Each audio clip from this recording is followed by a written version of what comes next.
Hi, this is Bobby Ryan of the Detroit Red Wings, and you are listening to Empty Betters with Nick, Mac, and Harrison.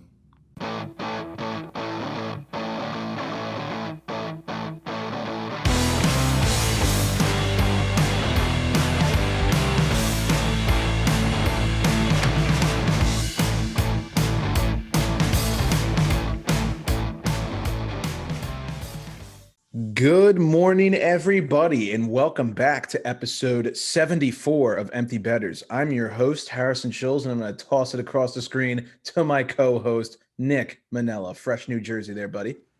Thanks, man. Yeah, I ordered this like 3 months ago, and it finally showed up, so happy to have a Miro jersey. I know I ripped on these things when they first came out. I think we all kind of did, but it really grew on me, and I saw them play I guess three nights ago after having like 4 or 5 beers, and I was like, I think I might need to get one. So the Darth Vader jerseys. That's yeah, it looks good. I like it. Talking about the Dallas Stars black ice jersey, I guess I would call it. It's like their alternate, I guess. Yeah, it's the black and lime green one. So yeah, it's not the reverse retro one. I hate that, but no, that's the Stormtroopers or whatever the hell it's called. Yeah. All right, sounds good. And now we're going to toss it across the screen to my other co-host, Mac Vogel. How we doing? I'm doing good. I know a lot of people are in and around the NHL today are having a cow. Well, I'm also having a cow right now. I'm drinking a spotted cow because I'm back in Milwaukee in case you missed that update from last episode. But yeah, everybody in the league is actually having a cow, not a spotted cow, but I think we'll get to some of that later. This should be a good episode. We got a lot to talk about, so I'm ready to roll today, fellas. I almost said, how's our guy on the West Coast doing? But now I'm going to have to start saying, how's our guy up north doing? So in the Midwest. Midwest. I can't. Yeah, north would be Canada, so I don't want to say that. Yeah. Okay. Our guy up north is Rick Rowley. Yes. Hopefully he's listening. We'll be getting him on the show before the playoffs for some Leafs updates. But big episode today for a bunch of reasons. Probably our biggest interview guest to date, I would say. We were lucky enough to be joined by Courtney Laughlin and her dad and Caps color analyst Craig Laughlin. We were able to sit down with them last Wednesday, so it's basically been a week. We're recording this on Tuesday, May 4th. It was just an awesome interview, great stories, great Caps insight. We really appreciate both of their times. Craig with the awesome stories and gear that he was showing us, and special thanks to Courtney for pulling all that out of him. She definitely gave us some help. So just great what those two are doing with their own podcast, and some updates on Craig's beer brand and liquor brand. So if you're into alcohol and you're living in the DMV area, go give it a listen. He plugs that at the end. It's good stuff. And there is a lot to cover this episode. I'm sure you're listening and know why the NHL has been trending for the last 24 hours as we are approaching Cinco de Mayo, and it will probably be trending into then. So Nick, I'm going to toss it off to you to drive the bus. Yeah, like you said, there's a ton to get to. Great interview sandwiched in there in the middle, but we're going to start with Connor McDavid's pursuit of 100 points. Harry, you posed this question both on the podcast, I believe, and on Instagram through our page last week, that could this guy actually get to 100 points this season? And he's currently at 91 points. And when you look at how many games the Oilers have left, he could do it. I mean, he could really do it. He's going to do it. I have no doubt in my mind. I think they have 5 games left or 4? Something like that. I think just because it's right there, he will do it. You know what I mean? Like, just because he knows. I mean, a lot of players say they don't know about like how much, but he knows that he's right there and that he could do something like that. It's like the game where Gretz was 5 away from going 50 goals in like 30. Like he wanted to do it before his 40th game, and it was in his 39th. Right. And then he goes out that night and gets 5, Sometimes you just, you got to make sure you get those little stats. Right. I mean, I think there was a recent interview that someone asked him yesterday. They said, how are you trying to chase 100? He's like, it's just a number. I was like, love that response. He knows. He's got that FU energy. Yeah. I think he'll do it. Just to give you guys some perspective of what type of season he's having, 3 of his last 4 games, he has at least 3 points. Keep that in mind for the gambling section after the interview. We'll be talking about that. He has 21 points in his last 8 games. That's 2.62 points per game. I mean, that's an absurd rate that I don't think we've seen arguably since Gretzky or Mario in just such a short span of time. And he's the third player in NHL history to record 30 goals and 50 assists in 50 games or fewer. I'll let you guess the two names of the other two guys. I might have just said them. So that's a good little hint for you. Just an absurd season. I mean, the most dominant season we've seen probably since 1995, 96 with Mario. So props to him and good for the Oilers. Yeah, it's the two names that are just at the top of every NHL scoring list, pretty much. Yeah, Gretz, Mario, McDavid. That seems to be a trend. So good for him. MVP by a landslide. I think 100%. I think he will be the second unanimous MVP. I could be wrong about that, but I asked that question under one of Wyshynski's tweets the other day, and someone said Gretz did it in the 80s. So I think he'll be the second ever to do it. Yeah. And well-deserved as well. I mean, I don't think you can make an argument for anyone else out there right now. So I feel like someone's going to do a Matthews vote, which, great season, but when you put it in comparison, I just can't do that. No, it's not the same. No. Speaking of points, Nathan McKinnon has extended his road point streak to 17 games. If you remember what he did in the playoffs last year, that should be very concerning if your team is looking at going up against the Avs this year. He basically he had like a point streak for like 20 games throughout the playoffs, right? I think it was like 14 or 15, something like that. Yeah. So, bet him on the road. Best way to put it. Yeah, well said. So there were two big series going on in the East Division this past week. The Rangers and the Islanders had it out, as did the Caps and the Penguins. The Penguins obviously won both against the Caps. The second of that, the Caps didn't even put up anything on the board. I didn't think they looked good at all. Settle down. Let me be happy. I have to ask, obviously, the Islanders won both games against the Rangers. Shut them out like the Islanders love to do. Which out of this is the bigger win? Is it that the Islanders basically put the Rangers out behind a shed and were ready to shoot them? Or was it that the Penguins come into the Caps, double them up, and leapfrog them in the standings? Mac, you can go. It's a great question. I think that the Islanders slamming the door on the Rangers is probably bigger, just because that's such and we were talking about on the show previously. It was like, look, if the Islanders lose these two games, suddenly they're reeling. They're less in control of their own destiny, and they needed to win those two games, and they did. It's great that the Penguins won the two over the Caps. That's huge for them, but all it does is really just make it more neck and neck for who's going to get that first seed, which is certainly an exciting race. But to basically, like you said, just take the Rangers out of the playoff picture like that, I think is crucial for the Islanders.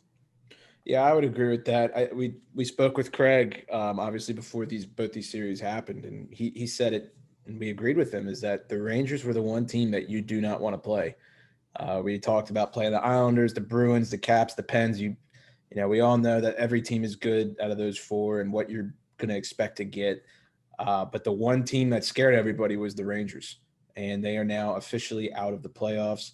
And, the Pens winning both was obviously good, in hindsight bias. I mean, now they dropped one to the Flyers last night, so it seems like the Caps are back ahead with a game in hand. But at the time, that did seem big because, like we also said with Craig, the Penguins are the best home team in the league. So that home ice means a lot more to them than it might to some others.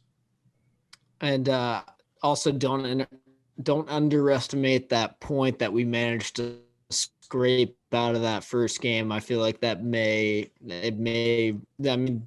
division may very well come down to just 1 point. So that Tom Wilson goal with like 14 seconds left of that third period to force OT could be a big one. Speaking of Tom Wilson, I think we're about to transition.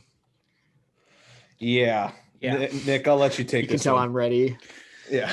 Yeah. So I before we move on, I just want to say I agree with both of you. The Islanders basically getting back off the schneid to handle the Rangers like that, I think is the bigger of the two. Speaking of the Rangers, the Caps and the Rangers played last night. I'm sure you're aware of this because the internet is basically on fire right now. So Tom Wilson's incident against Buchnevich and Panarin, this was the number one trending thing on Twitter last night, and it's got outrage across the entire league. The pinned article on the New York Post website by Larry Brooks, who, Brooksy, towards his best friend, is titled, "The NHL Must Ban Tom Wilson for Nearly Killing Artemi Panarin." Wilson was not suspended, though everyone thought he was going to be. He was assessed a $5,000 fine, which is the max, I believe. Yes. Okay. So this has everyone up in arms. If you haven't seen this, you must live under a rock. Just type in Tom Wilson. I guarantee you it's the first thing that'll come up. The best way I think I can describe it is, altercation to the side of the goal, pushing and shoving, escalates per usual. Buchnevich ended up on the ground without a helmet. Panarin ended up on the ground without a helmet, and people were upset because Wilson was, on top of them, hitting them. What did you guys watch happen? What was your initial reaction, and what's your reaction now that we've gotten this, a fine versus a suspension, and you've had a day to process everything? I think before we answer that, I just also want to add, Rangers fans are currently going for their AHL heavyweight who leads the league in penalty minutes. I'm going to pronounce this wrong. Will Cooley. They're calling management to call him up for tomorrow night's contest to take on the Caps on May 5th to fight Tom Wilson, which, I mean, now that the Rangers are out of the playoff race, I don't think is totally out of the realm of possibility. I also want to add that the New York Rangers officially released a statement on letterhead, released to Twitter and Instagram, explaining their disappointment with George Parros' decision and saying that he is unfit for the job to be the leader of NHL Department of Player Safety. I don't know if you guys saw, before we give our whole analysis, former NHLers John Scott and Devin Stedeguchi voiced their displeasure on Twitter regarding no suspension.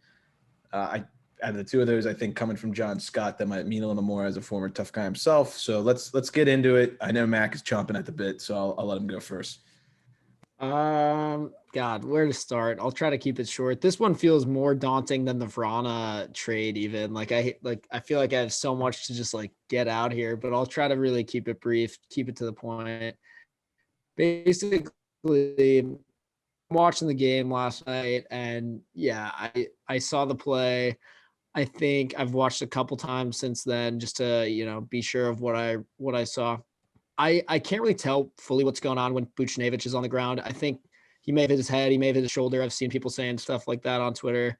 That to me looked worse than the whole Panarin thing. I didn't know that the Panarin thing was even the problem initially. I thought that maybe it was a little bit of a low blow to get a guy while he's laying on the ground. He can't really protect himself to slam his head or whatever. Now, does that kind of thing happen all the time in scrums and hockey? Unfortunately, it really does. A lot of times it's just not as blatantly right in front of the camera like that one was, but stuff happens behind the play even all the time like that with guys shoving their head down and stuff. So, I'm not going to lie. I really hope this isn't just me being blind because he's on my team and I like the guy. I'm literally, I'm wearing his fucking t-shirt right now. I'm a Tom Wilson fan, but this morning when I saw the $5,000 fine, I was like, that seems reasonable. I actually really thought to myself, okay, yeah, it seems like probably there should be some kind of extra penalty doled out here, but I didn't think it was worthy of the suspension. The Panarin part, I don't know. Panarin came in there after him, after the scrum, after what he did to Buchnevich.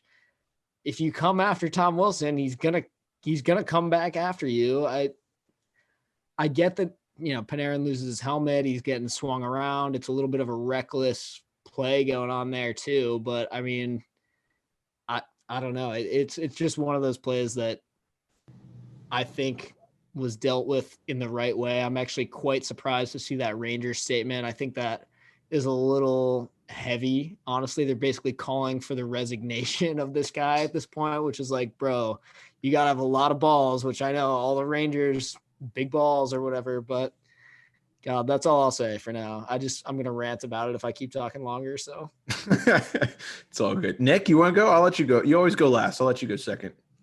I sort of got to agree with Mac. Now, let me start by saying if I was a Rangers fan, I would be upset too. You know, I wouldn't have liked that someone had done that to two of my players.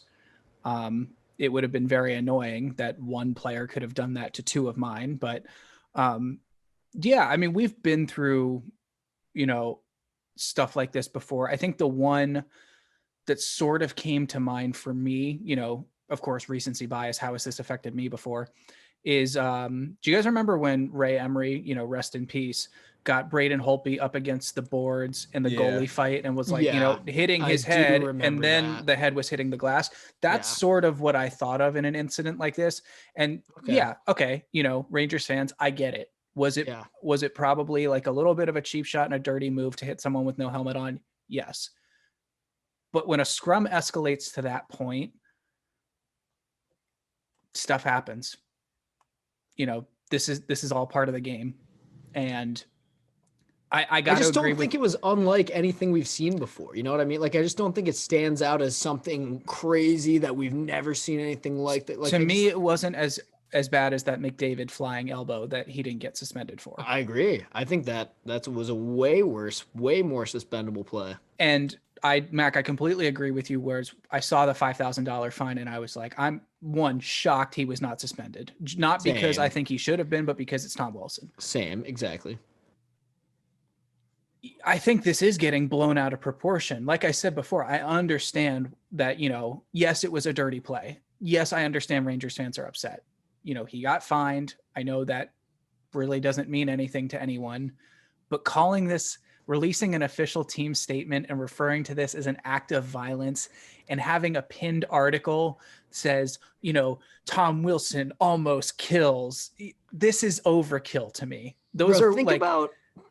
Think about if it was like Scott Lawton on the Flyers or something that did something like this. Nobody would write a letterhead ass fucking letterhead in your ass post like that and call for the resignation of player safety. That's just not happening unless it's Tom Wilson. And that's exactly it. Is, of course, once again, here we are, same story, different day. It's all blown out of proportion because it's Tom Wilson. But Harry, let's hear it. Yeah. So I'm going to respectfully disagree with both of you, but not maybe the way that you're thinking. So first off, I didn't think that the suspension in question was the Panarin thing. I don't really see what he did wrong. I mean, Panarin jumped him, kind of. I wouldn't say jumped him. When was the last time we got a third man in penalty? I'm just saying. Good question.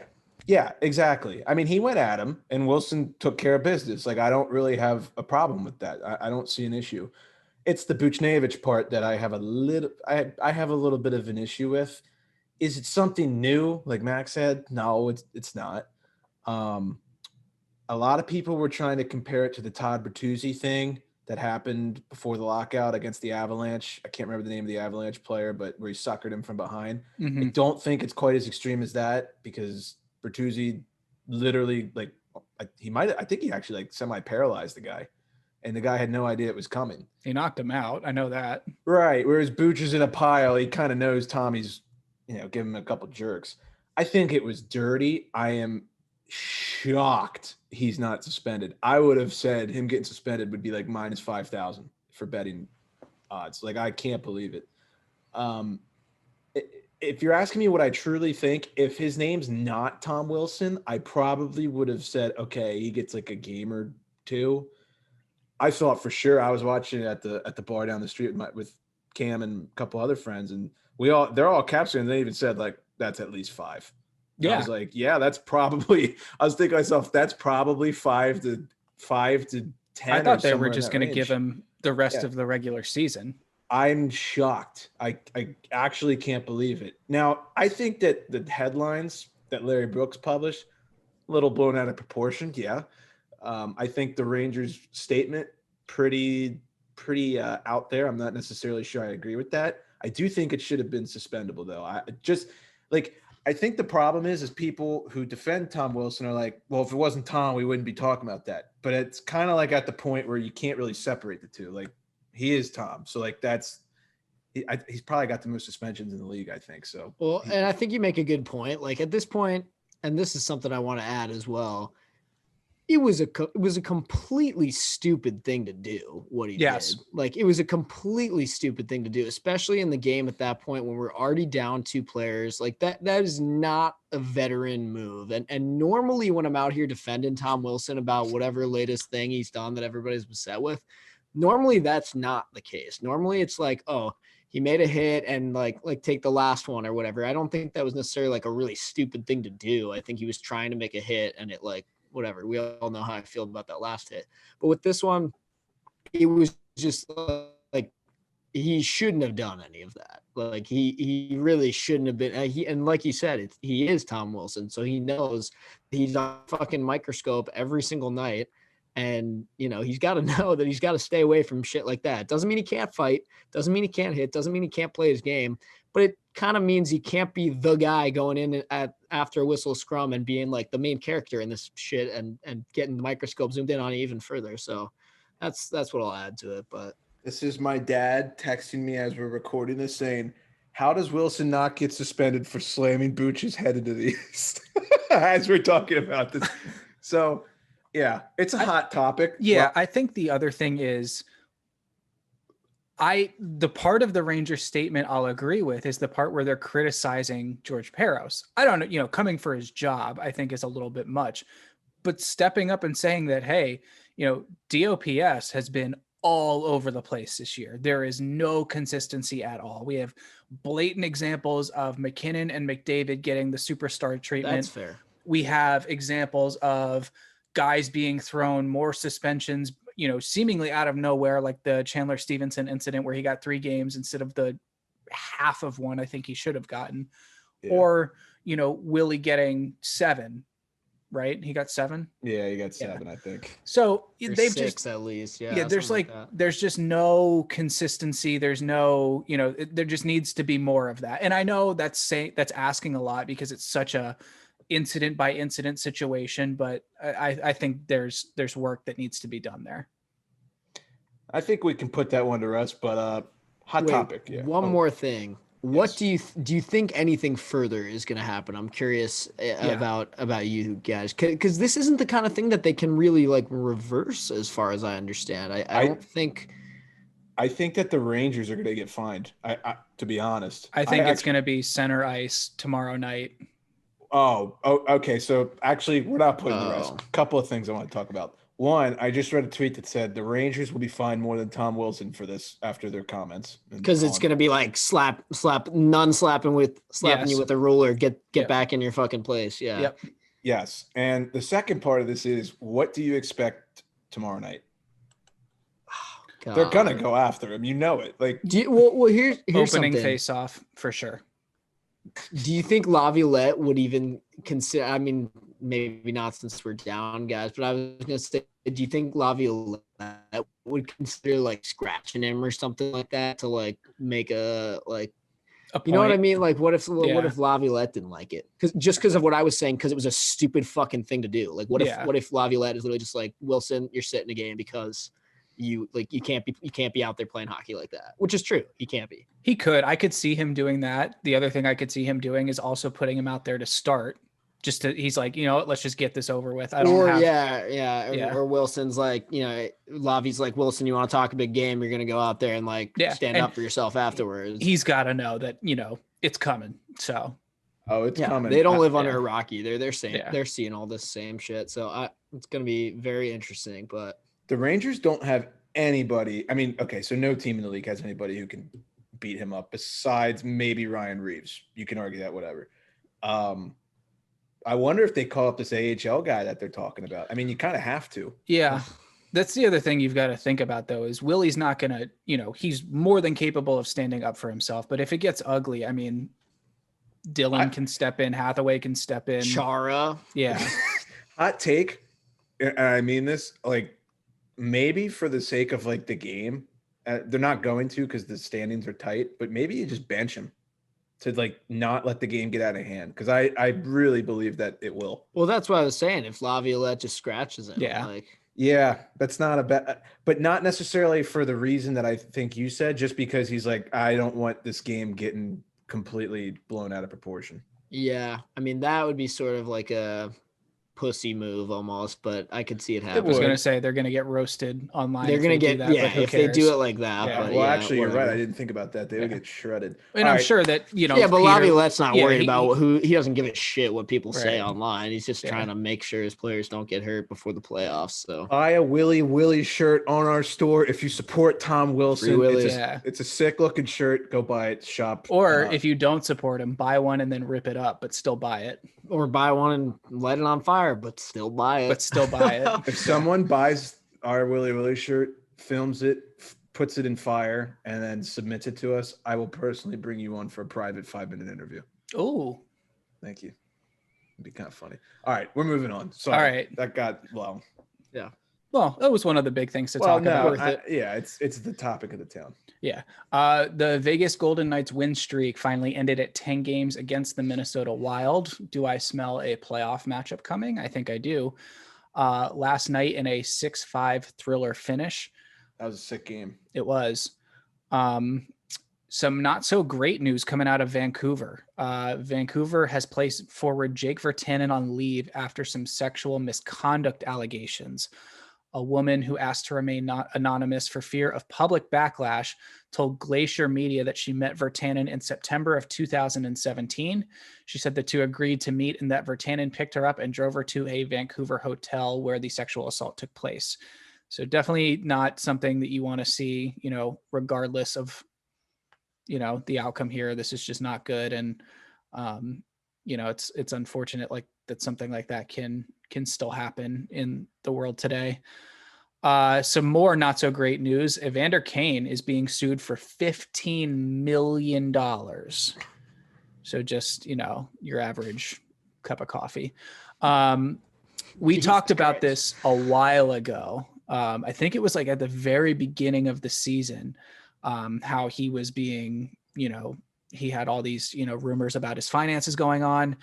But this lawsuit comes from a financial lender who is claiming that Kane defrauded the company when he received a loan of $1.5 million in 2019 against his 7-year, $49 million contract with the San Jose Sharks.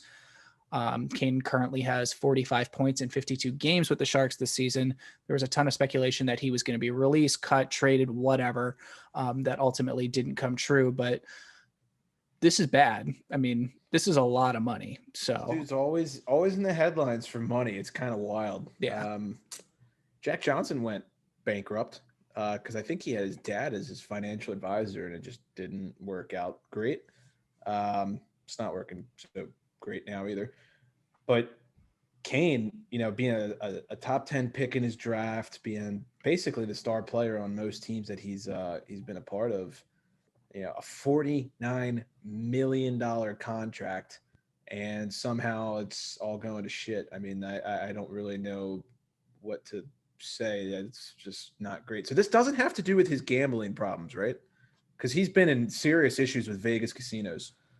I mean, it could. I mean, it could not, maybe not directly, Right. like he owes money from gambling debts, but yeah. I mean, he taking out took a loan for, you know, $1.5 million. That's, I don't know, when you're raking in that kind of money, Yeah. it's not great. Yeah. Yeah. That's unfortunate. You know, hopefully he gets things sorted out. Having a hell of a season. He really is. You know, so 45 and 52 on a not so great Sharks team. That's pretty good. yeah, really hoping for a big deal this off season, I would say. Yeah. Yeah. Start listening to our show. We'll give you a Right. couple picks. The Seattle Kraken are officially free to make trades, sign players after they made their final expansion payment to the National Hockey League. Seattle owners paid $650 million to become the 32nd franchise, and they will begin play next season. What are they going to trade him right now? Like a washing machine or like a Mariners jersey or something like that? Ken Griffey Jr. Mariners jersey or something? Right. I guess theoretical draft picks that they have. Okay, fair enough. Right. Fair enough. I can't think of anything else that they have. So, yeah, that'll be exciting. Any predictions on who their first signing is? Your mother. I actually did. Joe. You know who Joe is?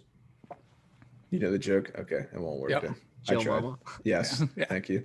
No, I actually don't know. I've been reading some stuff about it, but none of it is being retained because Tom Wilson broke the internet yesterday. So Yeah, fair enough. Ryan Miller is going to retire at the end of the season as the winningest American-born goaltender of all time.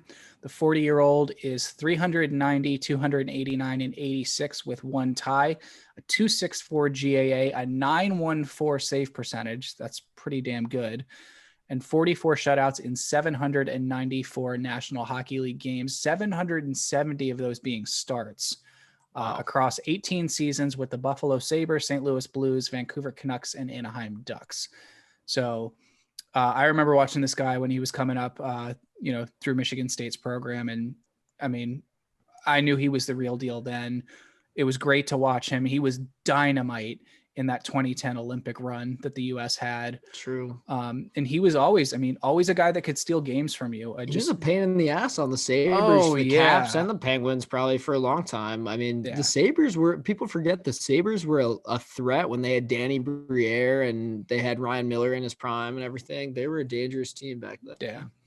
yeah, they should have been in the finals the year that Ottawa lost to Anaheim. That's right. But Ottawa upset them. Yeah. They were dominant that year. Yeah. One moment that stands out is I think it was like that 2006 season. He made like a stupid save on, I believe it was Marco Sturm of the Bruins, but it was that famous 3-on-0 where the Bruins had like a triangle on the breakaway, and Miller made like an unreal stop, and Jack Edwards for once wasn't being biased with the away team. And flipped his lid. So kudos to Ryan, great American. Did you guys see the handshake line for him in the Kings game the other night? That was really cool too. Classy move. Yeah. And there's a lot of history there too, because there was Dustin Brown that was a teammate. Jonathan Quick. Right. Exactly. Yeah, good for him. That's a great record, and enjoy retirement. Yeah. He's I've looked at that list. I think he's gonna have that one for a little bit. Yeah. I haven't looked at the list, but I would believe it. Yeah, he's been at it for a while. Another goalie, Michael Hauser, 28 years old, of the Buffalo Sabres, won his first career start last night, stopping 34 of 36 shots against the Islanders. This guy played over 400 AHL and ECHL games combined over the last 8.5 seasons. Finally makes it to the show, albeit on the Sabres, but gets in there and gets a win. I mean, that's such a good story. It makes you smile. Yeah, that's super cool to see. I know Harry, or was it you, Nick? One of you yesterday almost kind of called that beforehand. Wasn't me. Wish it was, but it is a hell of an accomplishment. Guy that reminds me of, Chris Nell. Hoping that maybe we can definitely have some good fortunes go his way. So just a great story, and hopefully give some inspiration to all the goalies that are still grinding out there. So good for him. Yeah. Montreal Canadiens forward Jonathan Drouin is taking an indefinite leave of absence for personal reasons, the team announced on Wednesday. They announced via their Twitter feed that Drouin will be placed on LTIR by the club. He's got 23 points in 44 games this season. He missed Montreal's past 3 games with a non-COVID related illness. So that doesn't sound good, but I hope all things are okay there. I know Johnny's a good guy. I know he was teammates with Zach Fucali for a long time. I know the two of them have had some good experiences in the past. So I just want to wish him the best, and hopefully, he gets back to playing soon. Another Canadian who's been doing pretty damn well is Cole Caulfield. Talk about getting your first 2 NHL goals as overtime winners. It's got to be pretty sick. It's pretty good, I think. Yeah. That second one was a lethal wrist shot from above the circles. Classic Cole Caulfield goal. He's got that heavy wrister. So good to see an American guy making it big in the biggest Canadian market. So yeah, the Habs are fun. Like, Now I'm hopping on the train. Now There we go. I It can took hop- all year, but we got him. I can ride with Cole. Hey. I can ride with Cole Caulfield. I'm cool with that. So And now that he knows that the Nucks are done. Yeah. yes, the Nucks are done. Yeah, I Did like Cole though. He seems like just a goofy kind of kid, Yeah. but he fucking wheels. So Did you I'm see with the it. meme where it was Cole Caulfield and Nick Suzuki like in the press room next to each other, and it's like, when did the Canadians do take your kids to work day? Oh, they, yeah. they both look like they're 12 years old. Yeah. Cole's like 5'7" with a baby face. Baby I'm like, face, how the hell is this kid in the NHL? But he's sick. Yeah. Great follow on Insta too. He's got some cool posts on there. So Yeah. The American Hockey League announced that they are not going to crown a Calder Cup champion for a second consecutive season amid pandemic scheduling concerns. The trophy has been awarded every year from 1937 to 2019. So it sucks that these last 2 years have just screwed up everything, which, is no secret to anyone. But the AHL allowed each of its 5 divisions created for this season to decide a playoff format, and only the Pacific Division will have a postseason tournament. The rest of them are just done. And it's just for fun, basically, like just to Pretty see, much. like they're not going to win anything. Yeah. Which, That if I was a young kid in that position, I would say, let me get as much experience as I can doing this. True. So let me Yeah. continue to skate for, the rest of the season. I'm sure like amongst that division, they'll come up with something with each other to like kind of make it more worthwhile. But on the bright side, they'll probably start the AHL like on time next year and everything. So that's good. Yeah. Speaking of continuing on, Jaromir Jagr is leading the club that he plays for and now owns back to the top Czech league. They do that whole like relegation Jackie system. Moon. Jackie Moon, pretty much. The owner and star player. He's doing it at age 49. Age 49 too. I don't know how. But he made his debut for Kladno as a teenager, eventually returned home there when he was done playing in the NHL, KHL, NHL, and then, he's back over in the Czech league. So great to see. He's basically already said that he's coming back next year too, which I don't know how this man continues to do it, but it makes you wonder what those numbers would have looked like if he didn't do that detour in the KHL. this man is the definition of someone who will literally never be able to survive a normal life. Like he just doesn't even know what that means anymore. When you've been playing pro hockey for 30 years, it just doesn't register at that point. Yeah, you've got to keep going. He's just going to do like hockey and then run for president or something. He's going to do some shit. He's a legend. Yeah. If he wants to run for president, I would donate to that campaign. 100%. Well, it'd have to be Czech president or something like that. Yeah, I'm fine with that. Yeah, what does it matter to me? Right. He can be Czech president. Right, why not? He sends me Czech beer, I'll be happy. Anze Kopitar currently sits at 999 career points. I'm sure 5 seconds into that next game, he's going to get 1,000 because it's just something that he would do. Yeah. Sounds about right. Been at it forever, so good for him. He's been the captain there for ages now too. He's just a hell of a player all around. So congrats to him. Tyler Seguin scored in his first game back after his hip surgery for the Dallas Stars. If you didn't see any of the comeback videos on Twitter, Instagram, whatever, they're awesome. Go check them out. It's great that Seguin got back. And I'm sure every woman in Dallas is very happy right now. If I was on the Stars, like in that locker room, and he came back in like after scoring that goal, I would have been like, well, nice of you to join us after all this time. I'm glad you're here just in the nick of time, because unfortunately, I think it's a little too late for the Dallas Stars. I was looking at the standings today, and I feel like I can confidently say, they could make me regret this, but I feel like I can confidently say they're not going to make it. Yeah, that's why I wore this tonight, because I don't think I'm going to be able to for the rest of the postseason. But you know how you hear like a guy gets surgery and you just think like, oh, whatever, he'll be back in 4 to 6 months. 4 to 6 months go by, they come back, and you're like, oh, great. You don't really think about what goes into that, and just watching the video of like a hip surgery just sounds pretty nasty. Yeah.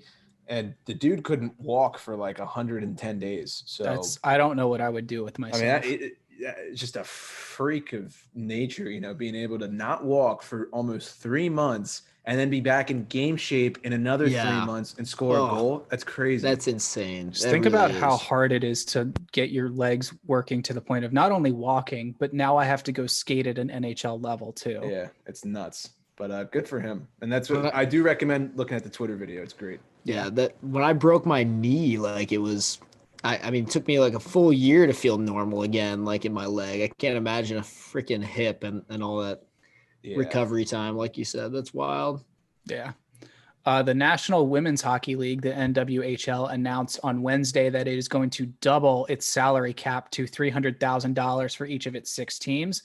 The league is putting off adding an expansion franchise in Montreal until 2022-2023 because of continuing uncertainties due to the coronavirus pandemic, particularly in Canada. So it's great to see that the girls have their league that is continuing to expand. I think we've all discussed this in the past, that's just something that needs to happen. And hopefully the NHL gets involved and is able to sort of do like a, NBA, WNBA sort of deal with women's hockey. Cause I think that would be great. I think it would be great if DC had a men's and women's hockey team. I think that would be so sick. I'd go to games. That sounds I would 100% go to games. Yeah, that'd be sick. Yeah. So good for them though. Yeah, we have been talking about that. So good to see that they're expanding and getting things done. Yeah, for sure. Some injuries to get to. Carter Hart is done for the year with a sprained MCL in his left knee. Artemi Panarin, it was announced today, is done for the rest of the year with a lower body injury.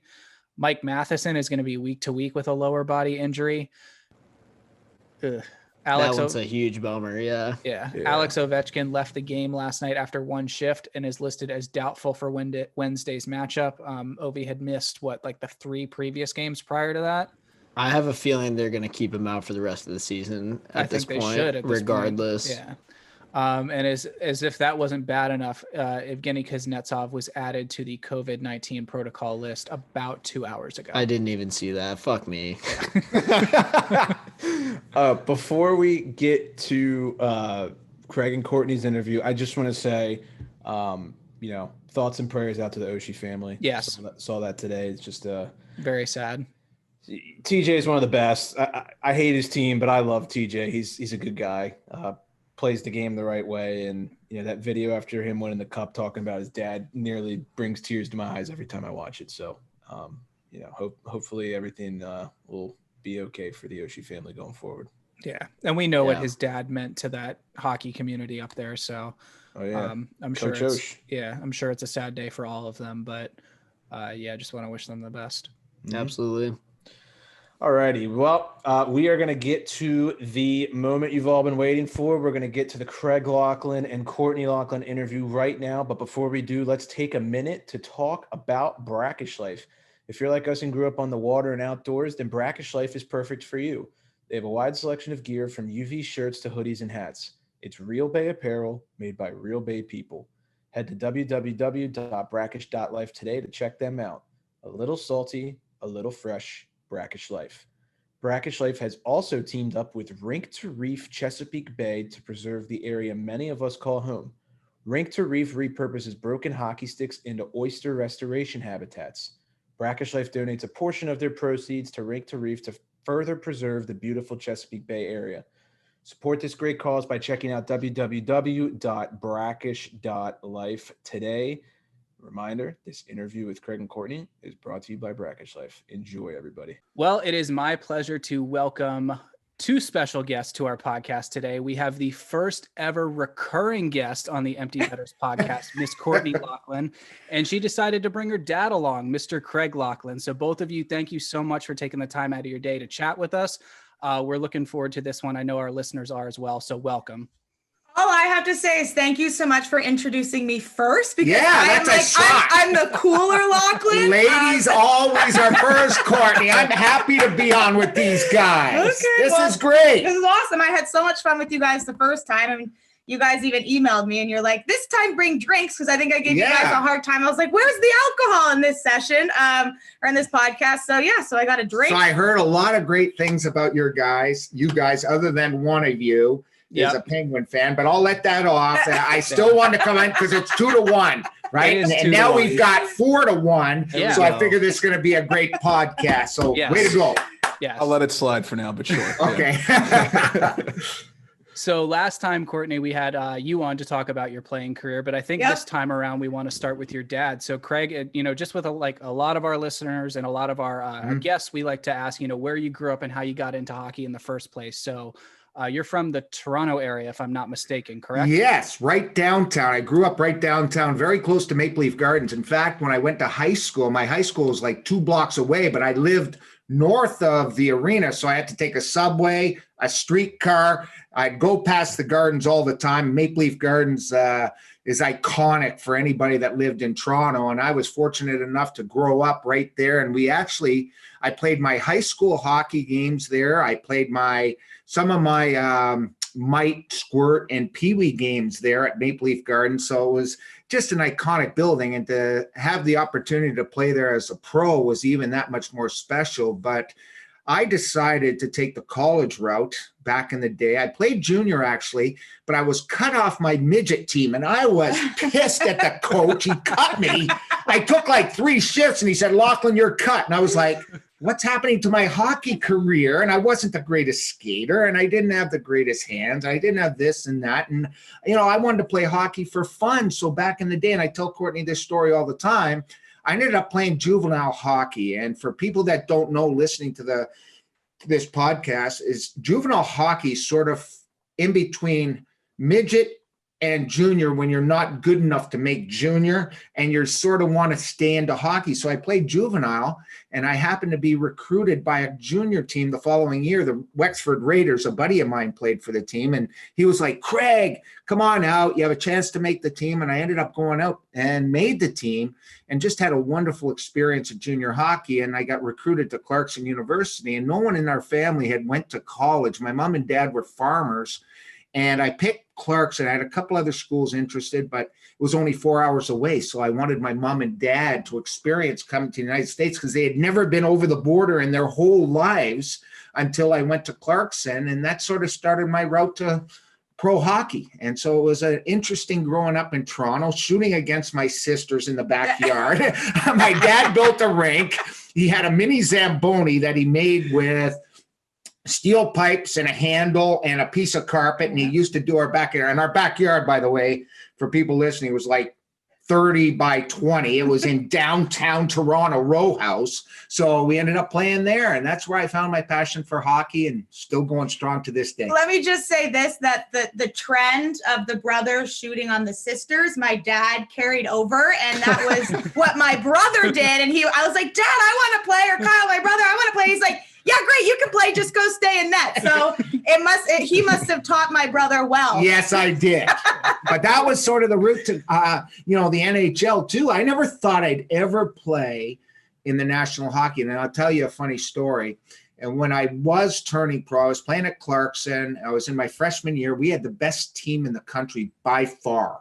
We were ranked number 1 all the way through. Jerry York was my coach there for many years. Obviously, he's the most iconic coach right now in college hockey at Boston College. But he was my coach for 3 years before he moved on.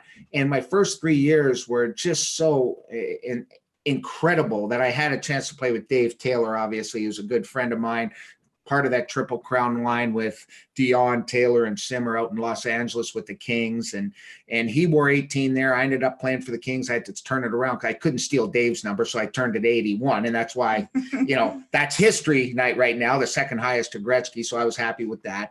But at the end of the day, it was so encouraging. And I will tell you a funny story about how important college hockey is to me. It was my wife and I met my first day at Clarkson, and my very first day at it was orientation day. And I met her, and we've been married ever since. We've been married, I think our anniversary is coming up, our 40th year. But the funniest part of it, she was involved in the hockey side of it, because a gentleman came into Walker Arena back in the day, and he said, and she was the usher. She was the usher at the hockey rink. And he was wearing this very cool hat, very small guy. And she said, "Excuse me, what are you looking for?" He says, "Well, I'm here to watch some players, including number 26, Laughlin."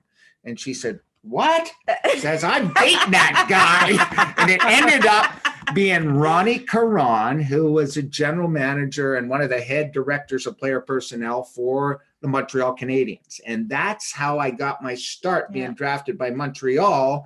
And there's so many stories that I can tell you guys that go into that and how I didn't know I was drafted. My dad thought I was drafted in the Army because he saw my name in the paper, because back in the day, there was no hoopla. It was in the back of the Toronto Star. My dad always would sit at the table with a coffee and a cigarette, a player cigarette back in the day, never smoked, please. And at the end of the day, he would sit there and read the paper cover to cover, and he yelled at me, he says, Craig, you've been drafted. I said, by who, by when, what is a draft?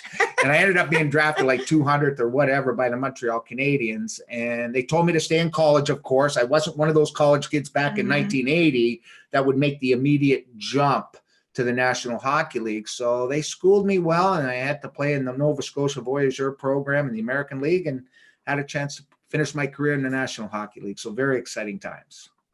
That's wild to just like, and that was when the draft was always held in Montreal, right? Correct. It was in Montreal, and I was drafted so late. And I remember getting this registered letter, which nobody gets anymore, right? A registered letter with the CH on it. And to this day, I still have it. And it said, we're so happy that we drafted you. Unfortunately, we want you to remain in college, because I was drafted as a freshman, and continue to improve. And then as the years go along, you will be coming to our training camp, and hopefully you have a chance to join us as a Montreal Canadian. And along the way, as a senior in college hockey, for any college hockey fans out there, I absolutely loved my college choice rather than junior A in Canada. And they're two awesome choices to play in the OHL, Western Hockey League, the Q, or college hockey. But I love my time to be able to get a degree and to also play hockey at the collegiate level.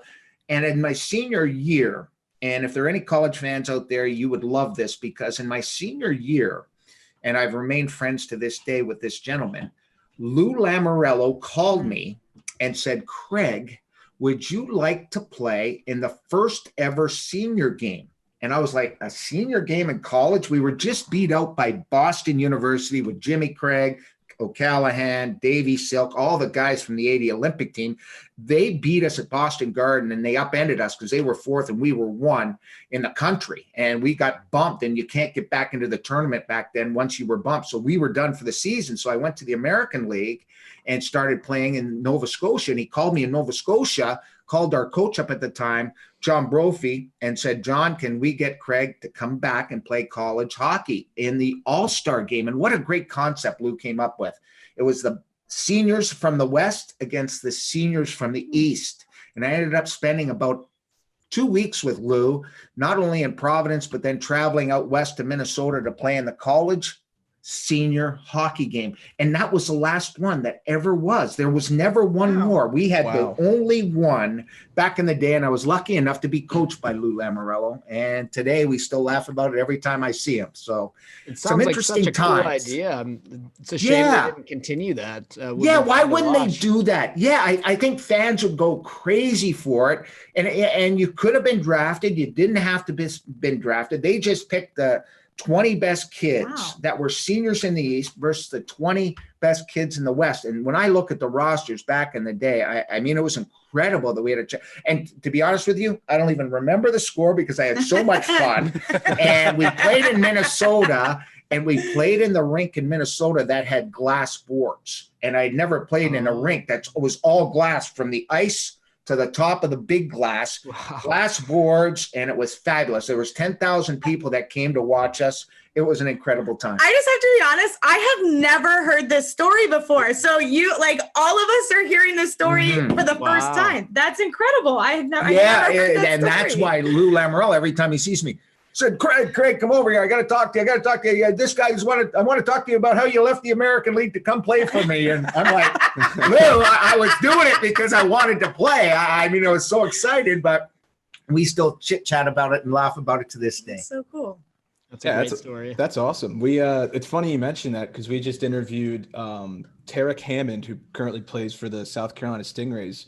He won a national championship with Denver in 2017, and we were talking about how to grow college hockey. And Mhm. I think that old concept that you just mentioned is something that would be great for that. So Yeah. I think it would. Yeah. I think it grows hockey because then scouts could see everybody in the same building that were seniors. Maybe you do it undrafted players. I don't know. You could come up with such a great concept for these kids to showcase their skills and maybe have a chance to hook on with an NHL team and to go to training camp and to make the team. I mean, I wasn't expected to make the Montreal Canadiens. And, I got that call that I'm coming to camp, and I remember it like it was yesterday, but walking into that camp, guys, I mean, I walked into the dressing room in Montreal. You do training camp, not in an off-site facility. You do it at the Montreal Forum. And I'm driving from Toronto 4.5 hours in my new blue T-topped out, tinted out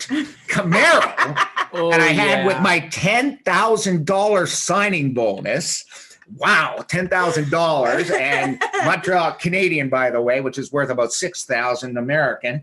And at the end of the day, that was my signing bonus. So I bought this Camaro, took her on the road 401 to Montreal, walked into the locker room the next day, guys. And that was my first look at pro hockey because I had played in the American League. I never knew anybody in Montreal. I walk in. And there is Lafleur, there is Robinson, there is Savard, there is Lapointe, there is Mario Tremblay, there is Mondu, there is Chris Nyland, there is just an eclectic group of Hall of Famers. And I'm looking at them like just in amazement. I was the dumbest kid ever, because I should have asked everybody for their autograph, which I never did. I never got flowers, stick, or nothing. But what a year and what a time I had in the Montreal Canadiens. Dad, was there something about you forgetting your skates? Oh, yeah. So I get called up. Hold on. This is a good story, honey. You're really feeding these guys good stories. So I get called up. The best. And this is the funny part of the story, because I get called up. I play in Detroit, my first ever NHL game. And it is at the Joe. And I remember we lost 6-4. And Bob Barry, Claude Ruel, and the management for the Montreal Canadiens said, Craig, you're going to play left wing. Well, back in the day, if you were a right shot, you strictly played up and down the wing and you played the right side. If you're a left shot, you played the left side.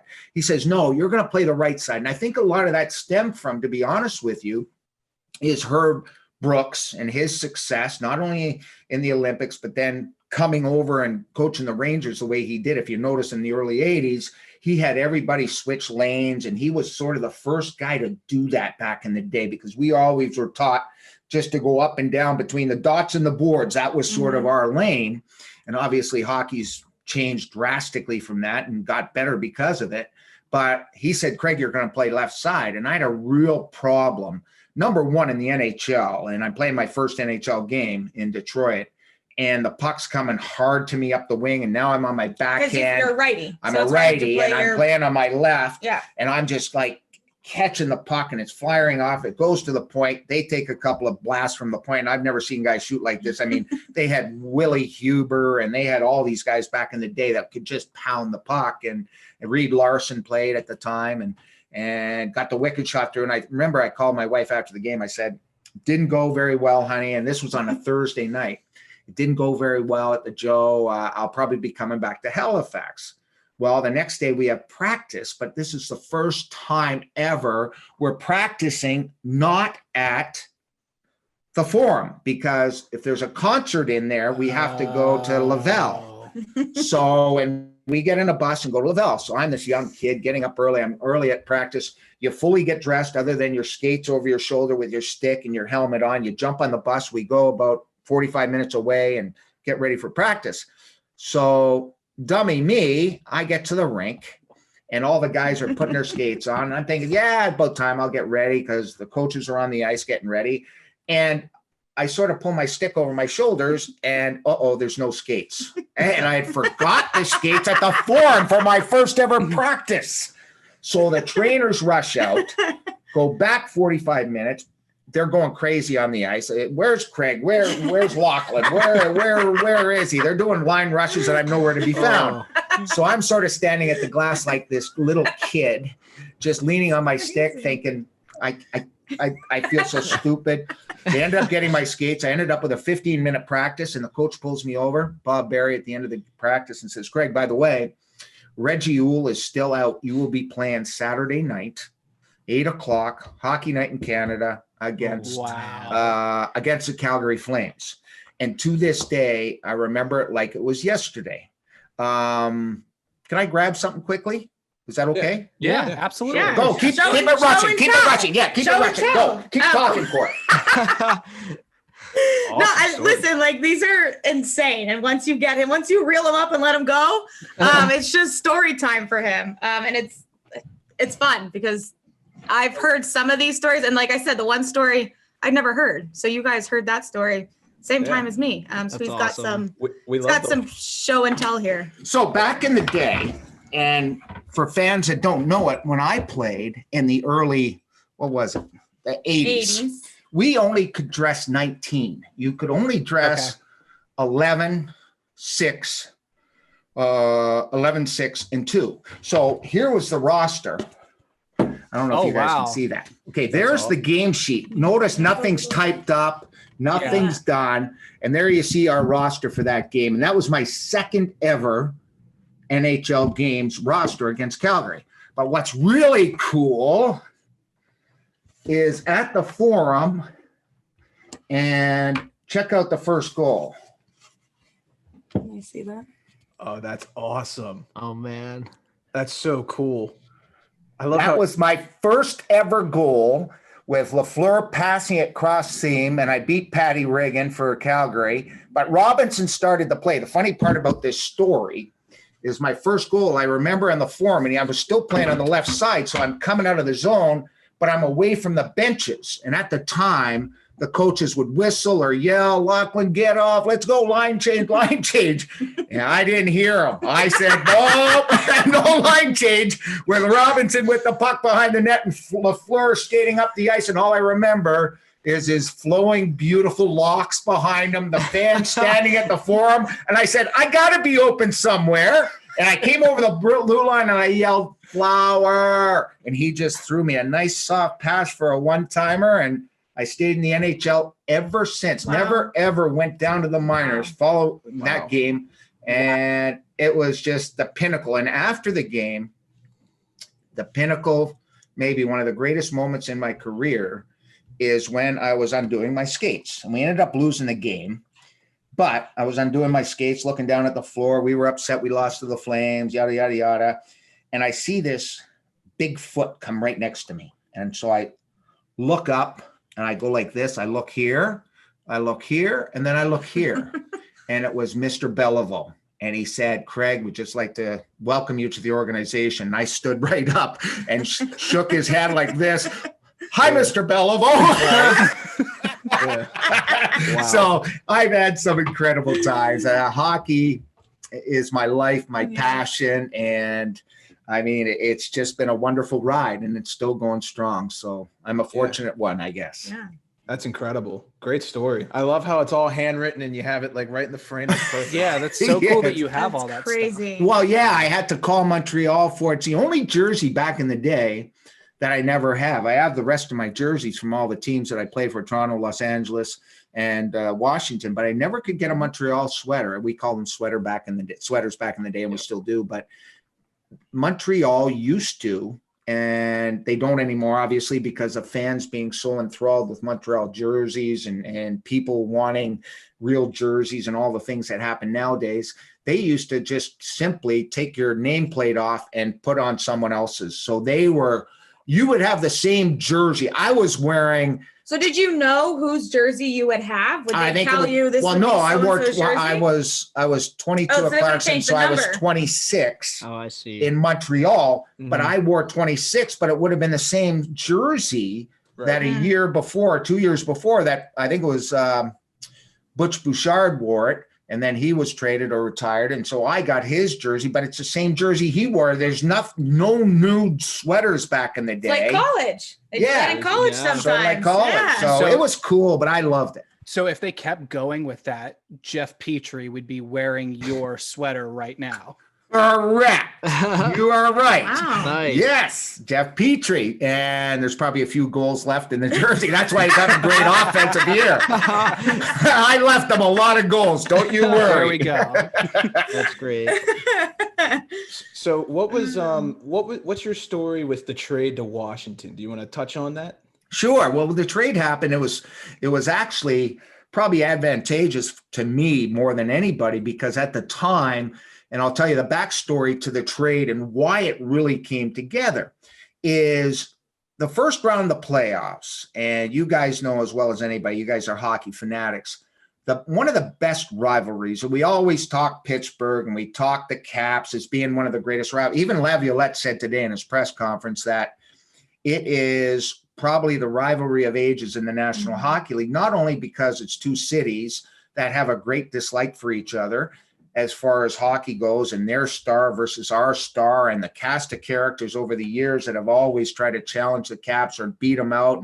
And we finally got out of the hurdle, and then Crosby's having a great year again. We've got Ovechkin, so it goes on and on. But one of the greatest rivalries that people, I don't know why they forget about it, maybe because they don't look back in history of the game, but one of the greatest rivalries ever is the Montreal Canadiens versus the Quebec Nordiques. I mean, there's nothing greater than the Nordiques and Habs. And I remember like yesterday, the line brawls and everything else that would be going on, whether we were in the Colisee or we were in at the Forum.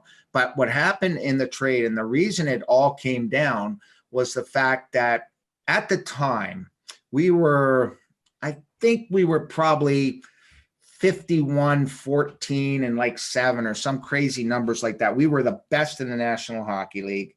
We ended up playing Quebec in the first round, and they had this fiery coach, Bergeron, who was just the guy. He'd always stand up on the edge of the boards and yell and scream at the referees, and he was this fiery little guy. And we had more stoic coach in Montreal, and we played him in the first round. And that was the era of Dale Hunter playing for Quebec, Michel Goulet, the Stastnys, Peter, Anton, all the Stastnys were there. They were loaded, but so were we. But we were the first team in the league. I mean, you look at our lineup with Montu and Tremblay and Savard and Lapointe and Robinson, and go down the list of guys. I mean, it was incredible to even get into the lineup, let alone play there. And we lost that series at home 3-2. And I see the goal like it was yesterday. It was a wrap around the net by a former line mate of mine, Dale Hunter, who beat the skate to the post and wrapped it around our goalie. And the Forum went silent. And to me, that brewed all summer long. The fans were in an uproar. The franchise was in an uproar. Molson was in an uproar. You name it was in an uproar. So it ended up that it was brewing for a while. And I got word of it probably a couple of nights before, saying, hey, there could be a trade happening. Langway wanted out. He did not want to play in Montreal. He was an American. And back in the day, if you played in Canada, you made Canadian money. If you moved to the States, you immediately went up 20 to 30% making American money. So he wanted out, and everybody knew that. But what the kicker was the dynamics of the trade, that the Caps got Langway, Engblom, Jarvis, who was, ultimately one of the best defensive forwards ever. And they threw me in the deal because they said they wanted to go a little younger. They wanted to clean house a little bit in Washington. So I was thinking I was going to be a lifer in Montreal, and we were coming in for training camp, walking outside the Forum when we got bumped into by one of the assistant GMs, and somebody in the franchise said, hey, you got to go up and see Mr. Grunman, at the time, who was the acting president and GM. And I went up and he said, Craig, sorry, we've had to trade you. We've traded you and 3 other guys for Ryan Walter and Rick Green. And we were all surprised, because the funny part of that whole story is we ended up playing our final game of the season that year in Washington. And we were disbelievers. Like, the place was empty. Cap Center was like we were getting on our bus and we're seeing fans on the ice with the guys. And we're like, this would never happen in Montreal. And they were signing autographs. And we were like, what's going on here on the ice? The final game of the season, they're out of the playoffs and they're still signing autographs. And the fans are, but they're very paltry amount of fans. So we ended up being traded, and the rest is history. I mean, I've been here since 1982 and haven't really left much for other than a year or so in Toronto and Germany, and that was it. So we've planted right here, and so it's been exciting. That trade was big for my career. I think it was big for Langway. He still lives local. Engblom's still involved in hockey, and I see Jarvie all the time. He's still a part. I think he's a scout for one of the Western Conference teams right now. So we all stay in touch. Yeah, absolutely. I mean, you nailed it. Like you said, right after that, it was sort of, history for you. What were your first impressions when you got to DC? You had been, living in Canada, obviously between Toronto and Montreal, and now you come to the States and come to DC, and you're sort of, planting your roots there. What was your first impression of the area as a whole? Well, it was different. I mean, you go from a hockey crazed city and maybe one of the best hockey cities in the world in Montreal to a city that's sort of like a new Nashville, a new team coming into the NHL. And as soon as I got here, they said, yeah. I'm gonna go try to find something now. Hold on. So they say, don't go downtown. Don't go downtown. It's a very tough area at the time on New York Ave. It's all been retro now with Ted Leonsis and what he's done in Chinatown, and the city is so wonderful now. But at the time, obviously we had the Orioles with Cal Ripken being at the height of their stardom. They had the Redskins with Riggin and Theismann winning Super Bowl in the early 80s. So we were sort of the stepchild to the biggest franchises. So my first year here, and I wasn't sure if we were going to last more than a year because they had a Save the Caps campaign where they had to go out and generate interest, generate money coming in, generate all type of things happening. And what happened is that they really pushed the team, and they wanted guys at the time. In my contract, I had to make 6 appearances to 8 appearances, I think, that David Poyle signed me to. He says, no, you got to be in the community. We got to be out there. Everybody has to participate. There's no gimmies. You don't get paid. You got to be there at these events that we're holding because we want to hold the town, get them a hold of you guys to know who you are. And if you can, would you consider staying around in the summer to fulfill the need of marketing and everything? And of course I said, yeah, we're going to make our home right here in Maryland, which would be the coolest thing ever.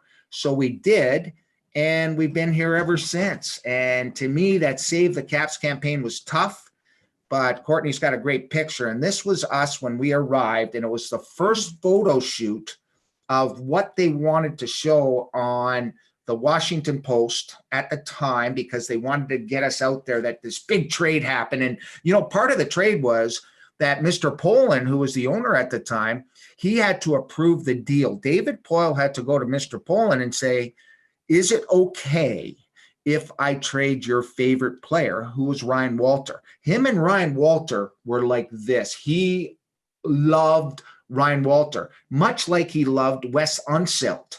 And Wes was the basketball Bullets at the time, and Ryan Walter was God in the eyes of Mr. Poland, who was such a wonderful man. His wife was wonderful.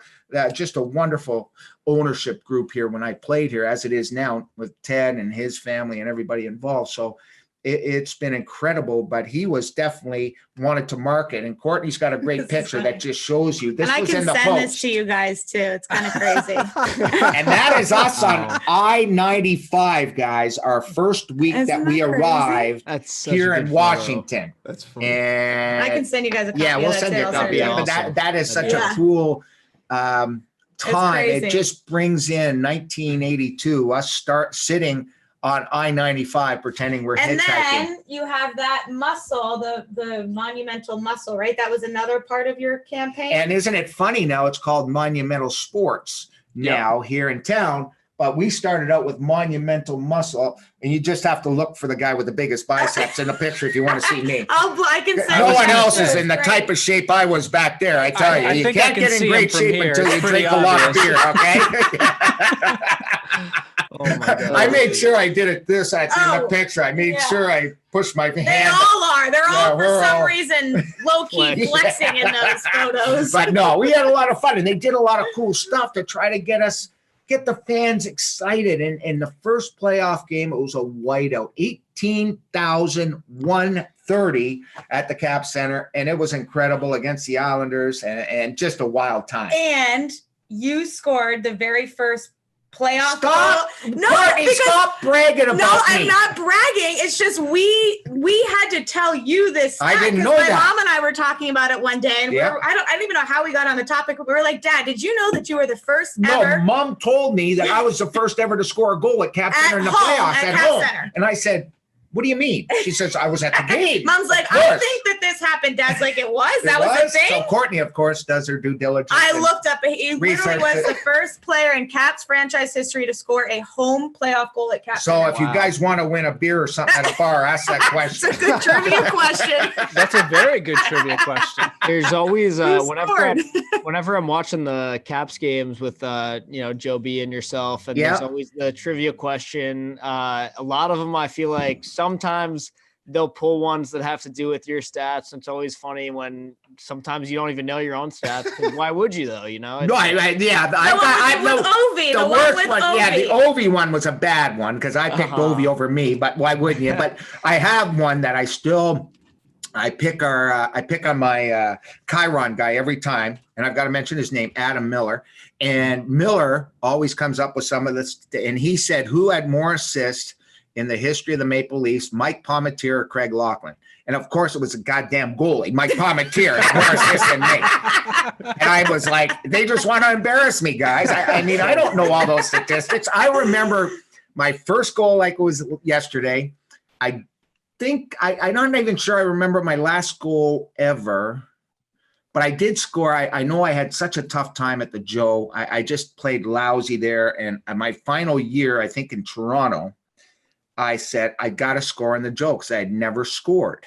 And I ended up scoring some lucky goal off my butt or something, and it went in. And I was like, thank God I scored in every arena I played in. That's all I wanted. Nice. And I ended up scoring. So that was something, but that was a cool time. They don't ask how, they ask how many. That's what I always tell everybody. And everybody asks me how I score. I go end to end every time. So one other thing that he had, well, we're going to find out, Dad, because one other thing that he hasn't seen, and one of the stories that I've tried to get him to tell was when he scored his 30 goals, the only 30 goal season that he ever had. And he scored goal number 29 and 30 in the last game of the season against the Flyers. Oh. And so we had told this story on our podcast, and somebody had actually reached out to us because he had said that he doesn't remember I don't remember either of the any goals. of it. And so a fan actually reached out and it was like, I have footage. I have the entire game. And he actually uploaded the link to YouTube, but we haven't actually sat down because I'm like, Dad, you got we're going to I sit haven't down. watched it yet, We're but going what's to watch cool it. and why I didn't remember, to be honest with you, I wanted to get out of Philadelphia with at least one arm. That's why. Playing in the Spectrum, you were lucky to come out with all your teeth or a piece of your arm gone or whatever. I mean, back in the day, a tough building to play in. But that game was interesting because there's a huge difference between scoring 28, 25, and 30, right? And there's a huge difference between 39 or 40. And there's a huge difference between 49 and 50. So I was sitting at 28. I was playing okay. I was playing well against the Flyers. I always seem to play well. But I was coming in, and I think I scored. Did I score in the second period? Scored in the first period. First period, and I'm sitting at 29, and I'm bumming. I'm like, come on. Nothing in the I second said, come period. on, Coach Brian. Come on, Murray. Come on. I need to play, whatever. So he double shifted me at the end of the third to get back in the game. And I think he knew I wanted that 30 badly. And I don't even remember how it went in, whatever. Courtney, we're going to watch the film one of these days. We're going to watch it. Because I want to know how they went in.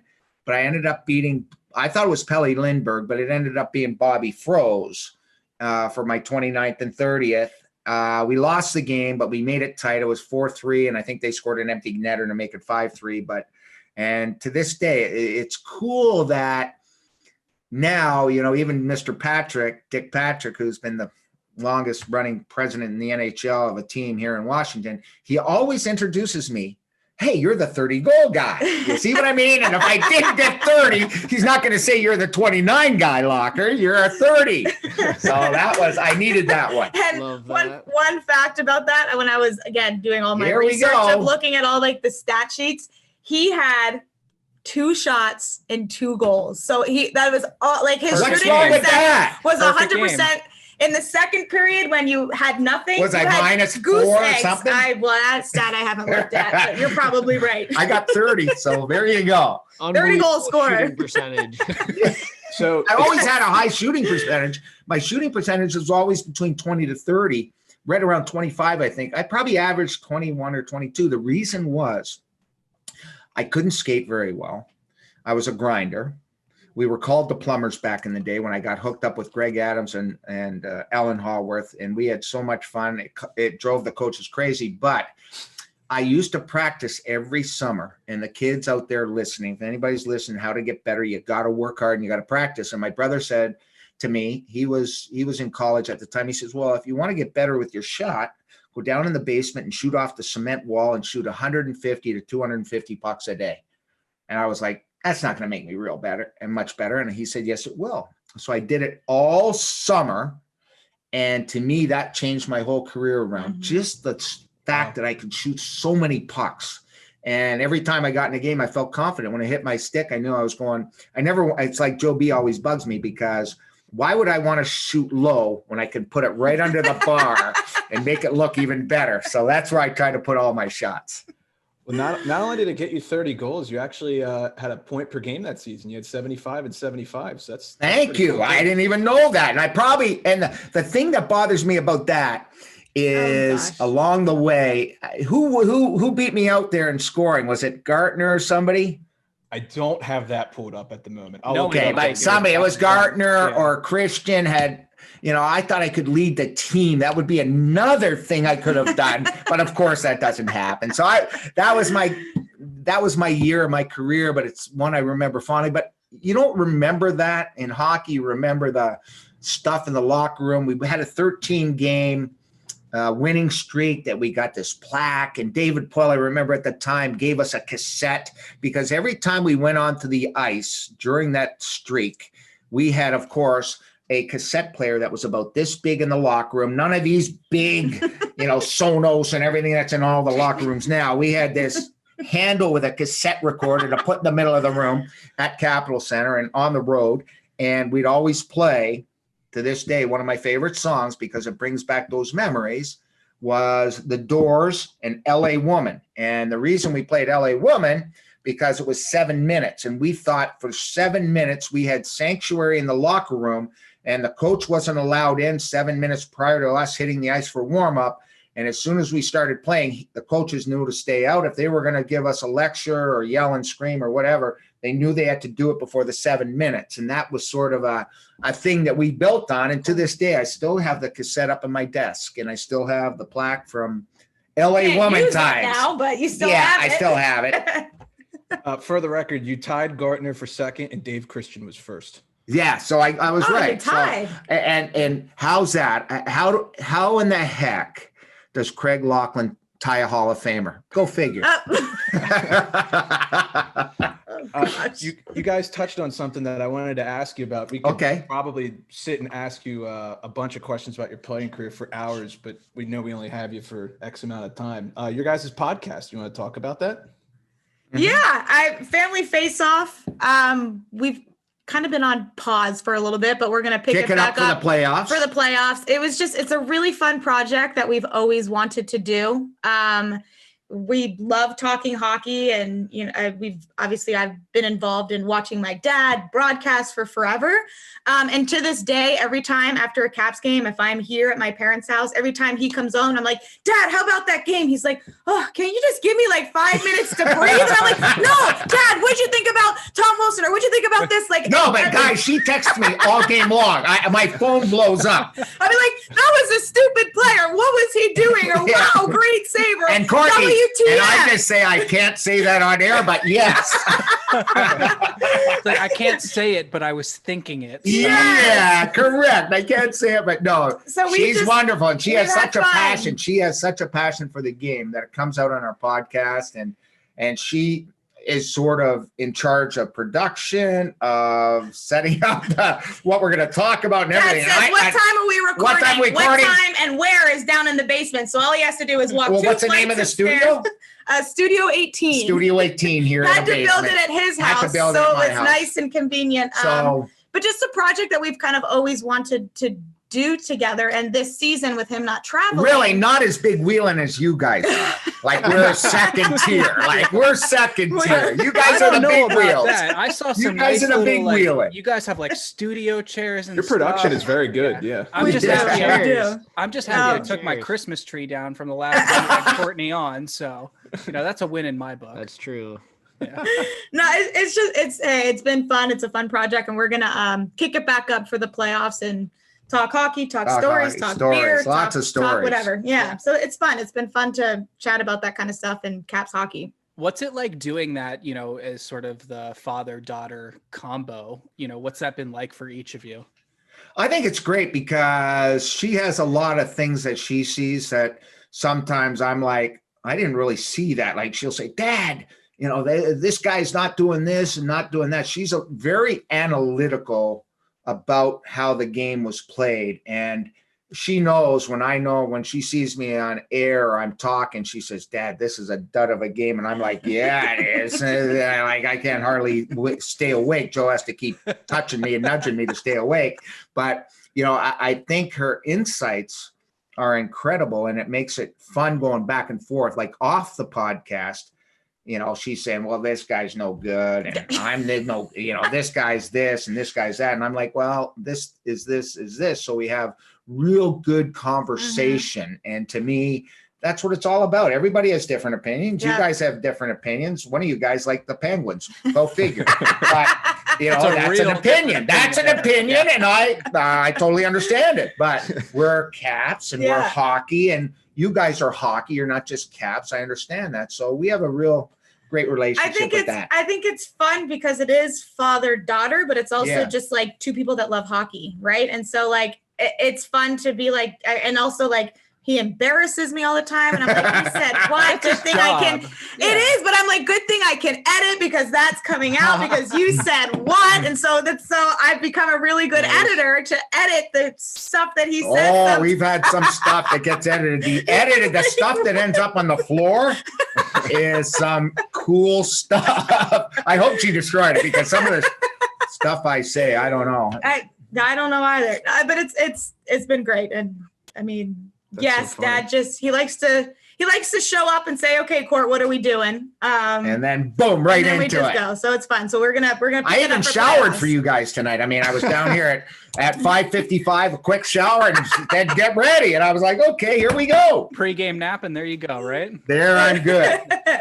It's funny you say that. We take everything in one take. I can't remember the last time we've re-recorded something. So then it's the best. It's real. Yeah. It's the way it should be. You should try to. It's like at the end of a game, when I do a game with Joe or something, you come home sometimes and say, God damn it, why did I say that stupid thing? Or, but then by the next day, it's gone. Yeah. If you make up, like I like making up some words on air and shit like that, and all of a sudden I make up words, and then I get called out the next day and end up on.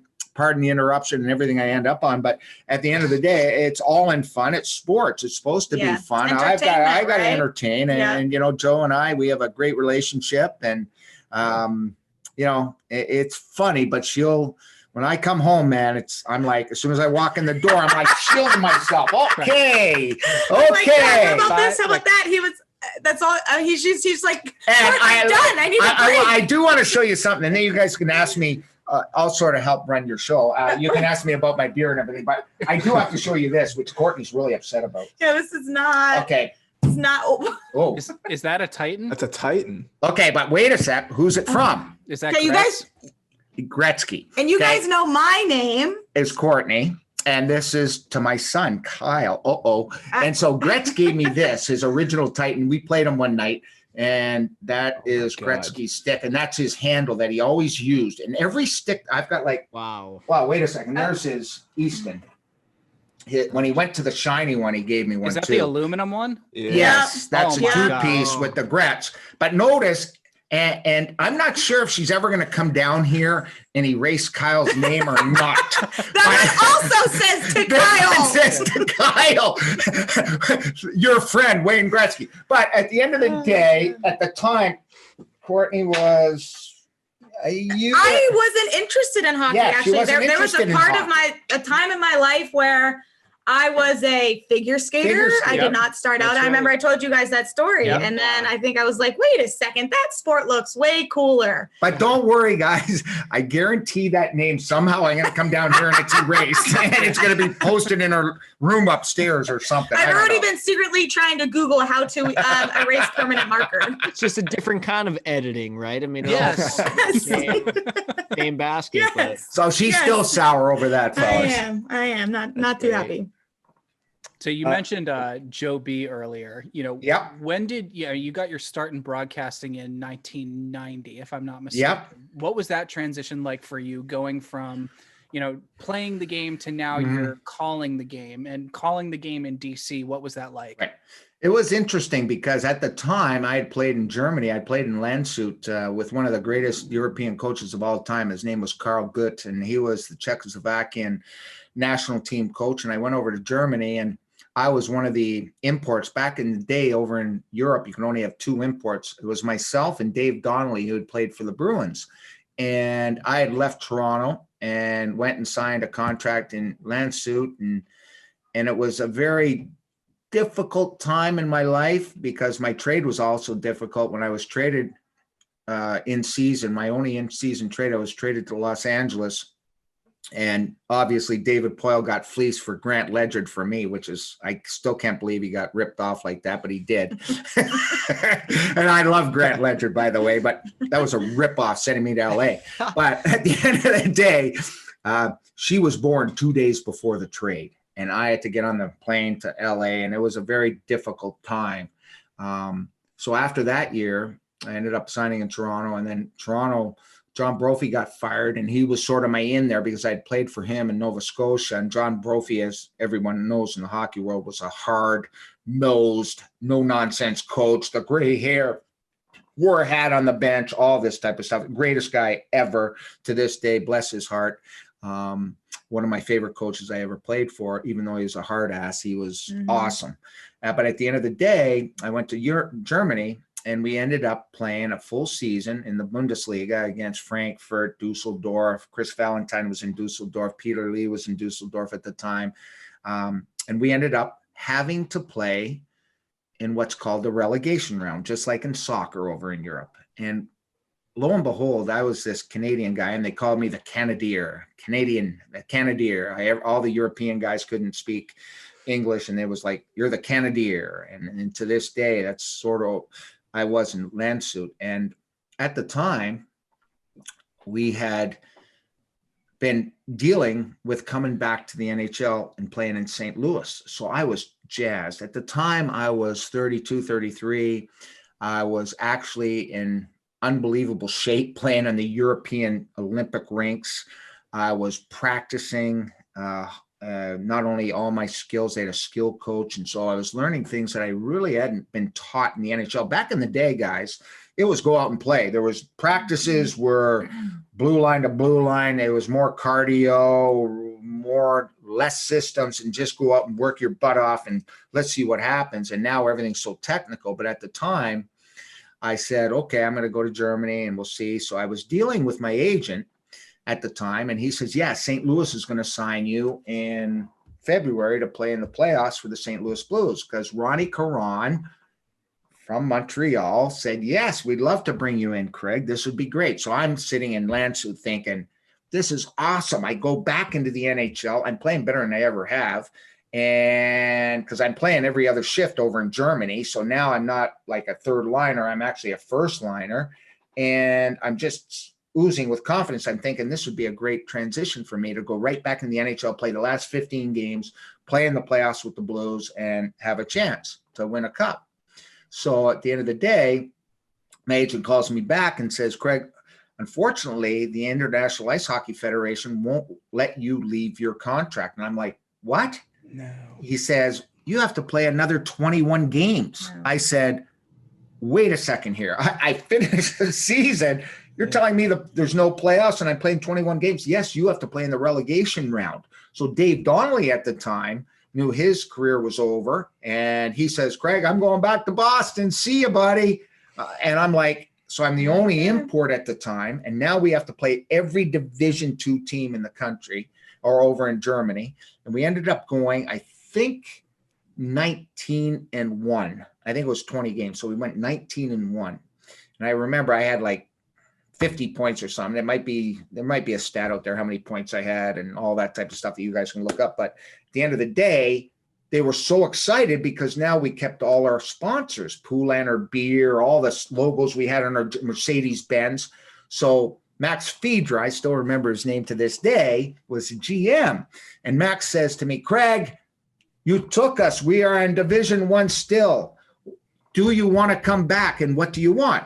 So I start listing it off. I want a convertible Mercedes. I want another one for my wife. I want a. I thought you said a tutor for us. A tutor for we were Courtney and Kyle because they were in Germany. I wanted a washer and dryer because back then, guys, they didn't have washers and dryers in Germany. You hung your clothes out outside.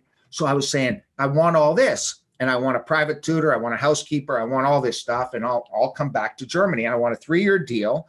And I want money in the bank before I arrive. And I want all these things. So I listed off stupid stuff that I'm sure he was going to say no to. And he comes back to me, says, yeah, that's fine. And I'm like, what? So I agree to a 3-year term. I said, 3 years, making more money than I was in the NHL. And I'm like, this is a great deal. But at the same time, I was involved with the Caps during the Easter Epic, but I was injured at the time. So the story comes full circle. Because I was injured, I had to do all the interviews with every network that was covering NBC, or no, at the time it was whatever national coverage here. It was CBC Hockey Night in Canada. It was our local market. It was Philly's local market. It was a whole bunch of different markets in that Islander game, the New York Islander game. Right. So I was hurt. Bossy was hurt. There was like 8 guys out that series at the end. And so I did all these interviews. At the end of the interviews, Bill Brown from Fox football fame, he was the second in command for many years. He's since retired. Bill Brown said to me, Craig, you'll have a great career in broadcasting if you ever want to retire. And I was like, really? He said, yeah, you did such a great job on analyzing the game and this and that. And I was like, well, maybe that's something. So he called me up and said, Craig, would you like to be a Caps color analyst? Because at the time, it was Mike Forens and Al Koken. And Koken had never played, even though he's a great hockey mind. Al had never played. And they said, we need to get a player in here. And I was like, okay, how many games am I going to do? What's the salary going to be like? I was living in Toronto at the time. And they said, well, you're only going to do 20 or 30 games and we can't pay you a whole lot. This is just getting your start in our business because you can only do part of the Caps coverage. And I was like, okay, what is it going to be? And then so we broke it down. We looked at it. My wife and I looked at each other. I don't know if we can fly from Toronto all the time to do the Caps games, to come back to Toronto, to fly back and forth. So then at the end of the day, I looked at her and we talked about it. My wife and I talked and said, you know what? I could play 3 years in Germany. And at the end of 3 years, I'm going to have to go out and find myself a job. I still have to work. It's not like players in this day where they're making millions of dollars. Back in the day that I played, the salaries at the time were good, but the average salary on our team was probably 150,000, not 1.5 million. So there was a big difference. So at the time I elected, and the story gets funnier because I had told Max Fiedra, oh yeah, I agree to all the 3 years. This is great. And he calls me up in August, and already now we're leaning towards doing broadcasting. He calls me up and said, Craig, you going to come up? I'm going to pick you up in Frankfurt. I'll drive you because Landshut was just outside of Munich. Absolutely wonderful. What a town that is. Landshut's spectacular, small little farming town just outside of Munich. And Munich's fantastic, as you guys know, for all the things they do there. And I said, okay, I'm going to come. But let me think it over. So I thought it over, and he says, okay, I'll call you tomorrow and we'll figure out the flight plans. I've got you on a plane out of Toronto. You'll fly to Frankfurt, then I'll pick you up and we'll drive to Munich and we'll get you settled in for the season. I said, great. I said, I really don't want to show up early for camp. I said, I've been training pretty hard and I don't really need to do much. He says, that's fine. You can do whatever you want. And I'm like, really? This is great. So I'm having my own way. I've never had that before. It's like somebody really, really wants me on their team. So I was like, okay, this is cool. So comes August, probably 15th or 18th, I have Courtney, I have my son, Kyle, I have my wife. we're at Canada's Wonderland. And Canada's Wonderland is roller It's a great coasters. amusement park. It's a great It's so amusement fun. park. So fun. Yeah. So Max says, I'm going to call you today at 4:00 and we'll finalize everything. So I've got a phone that's twice the size of this beer can next to my ear. It's got an aerial about this long. I don't even know how you got calls in Canada at that point. And the aerial's this long. And I'm like, I just about need a backpack to carry the damn thing. And I'm like sitting here talking to Max Fiedler in Germany. And he says, Craig, this is great. You're coming over, right? And I'll meet you there at the airport. This is wonderful. When are your kids coming? When can I fly your wife over and everything? I said, Max, hold on here. I have a little problem. I have decided to retire. And I was playing my best hockey, and it was a very tough decision. And I said, I've decided to retire. And he was like, silence on the other end. I said, yes, Max, I've decided to retire because my goddamn back is so sore carrying your team last year that my back is too sore to play. And he didn't get what I was saying. So next day in the Sport Bild over in Germany, Laughlin retires due to back injury. And to this day, I've got a back injury that ended my career. And it's in the newspaper over there. And to this day, you can still get that article. But I retired due to a back injury because my back was hurting because yeah. Wow. So at the end of the day, I then retired, took the Caps job, and now what, 35 years? 30. I've been with the Caps longer than anybody in the organization other than Mr. Dick Patrick. That's it. It's Dick Patrick first. I'm second longest tenured and still going strong, still loving what I do. It's a wonderful job to work with the team, to work with the players, and to work with Joe B and everybody in our great network, NBC Sports Washington. So it's been great. How did you find the adjustment from playing to broadcasting? We spoke with Rob Ray earlier this season, who obviously does the Buffalo Sabres games. And he said they kind of just like threw him on set and they were like, all right, go, just be yourself. Did you have any sort of training? Did anyone give you pointers, or did they just, well, they gave me pointers because it was Bill Brown and I was working with, Al Koken early on. I was working with Kenny Albert, and everybody had, notes to help me. And I always told Bill Brown always said it the best. He said, always describe how and why, not what just happened on the screen. So why did it happen? Most importantly. And how did that guy make that type of play and be animated and be excited about the play? And so he was sort of the one that sort of led me in the direction. But along the way, there's been a lot of bumps. A lot of people said, Laughlin, you suck. And didn't you also have a guy that taught you more about diction and how you said words, right? Because of his Canadian accent. Because they wanted me to be more American. I'm like, I'm a hockey guy. Let me be just Canadian. Normal. So I went to diction because the big word that I had to learn in my diction for my first 2 summers, going every other day to this diction guy, he used to say, what is the difference between caught and caught? And I said, a cot obviously is a little donkey's bed, but the other one is C-A-U-G-H-T. And I didn't differentiate. Both my cots were caught and caught. I caught a fish and I'm laying on a cot. He said, no, you've got to have proper diction.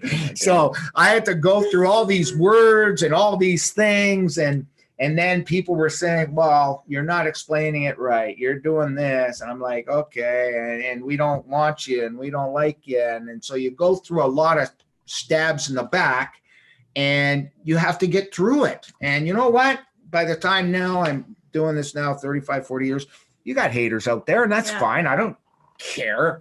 I'm not going to read about it. I don't follow Twitter enough to read what they're saying or anything. I finish the game. I either say, man, that was a good game. I thought I said some good things, or Locker, you were a dumbass tonight. Why did you say that? or whatever, or you made up another word or whatever. But it's all about having fun. It's an entertainment business. Yeah. And, Joe B hates this because we get compliments around the league. God damn, you guys are funny. And Joe's like, I don't want to be funny. Like Ken Hitchcock all the time. He used to say, oh, there's the two comedians. This is great. I love seeing you guys in the press conference. We'd go to Dallas, and that would just ruin Joe's day. He couldn't eat lunch with me because he said, I don't want to be a comedian locker. But I'm like, we got to have fun, man. This is hockey. This is entertainment. So I've learned along the way that, you take everything with a grain of salt, and people like it, people don't like you.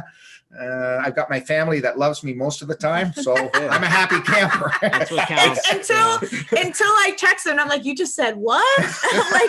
I'm like, what? But then her next text is, now, Dad, I have your American Express. Is it okay if I do this? There we go. So I get both. I can even things out pretty easily.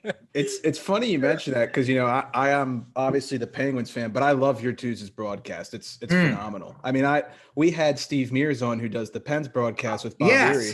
They do a good job, but I will admit, you guys, it's got that like charisma to it. Like there's something. Well, thank you. Yeah, and I love Mears and I love Bobby Erie. Bobby Erie is a great friend of mine. And I like everything about, it's great because they have a total different perspective, right? Mm-hmm. There are Penguins like 100%. Mm-hmm. We're Caps 100%. And people always think that the funny thing about the Penguins and the Caps is a lot of the times, a lot of broadcasters are sort of told, hey, be 80-20, be 60-40, be 70-30. Joe and I always try to I like to be 70-30 and some games less than that. And there are other shows, whether it be Detroit or whatever, who might be 80-20. Yeah, Boston for sure is 100-0. Yes. And those guys are great guys. Brick is one of my favorite guys of all time. All those guys are. I love, like, you meet these guys outside of the game, and you may not like their calls, and you may not like what they talk about, but you know what?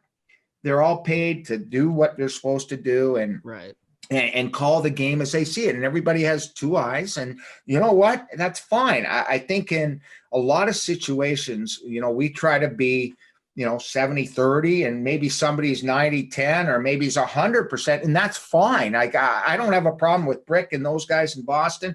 You know what? They're crazy.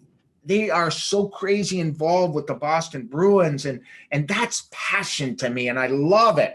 And yeah, do they say some crazy things that go viral? Yeah, but at the end of the day, that's them. That's their character, and that's the entertainment. And the Boston fans rave about them and absolutely love them. And at the end of the day, so be it, but I get a kick out of listening to all these guys, and I'm trying to always pick up little things, whether it be from Brick or from Bobby Erie.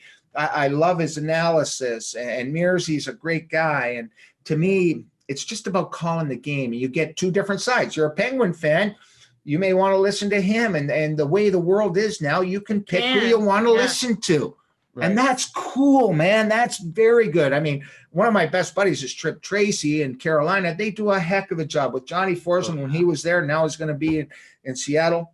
Those guys are wonderful, wonderful human beings. Mm-hmm. And to me, you get ripped on Twitter. You're a homer. We hear that all the time, but everybody hears it, guys. Yeah, right. Like, it's the way it is. And you've got to take that. You've got to take that slash to the back and move on. Like, I would never, I don't care what someone said about me. I'll listen to it.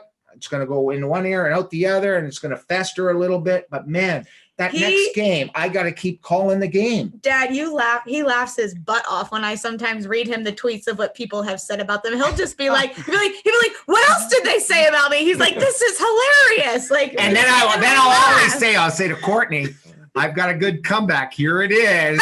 And she said, I'm like, no. I'm like, you can't say that. I'm like, do not go down that rabbit hole. So we have fun. But we've all been there. It's part of the business, guys, right? Yeah. It's part of being out and in front of everybody. Yeah.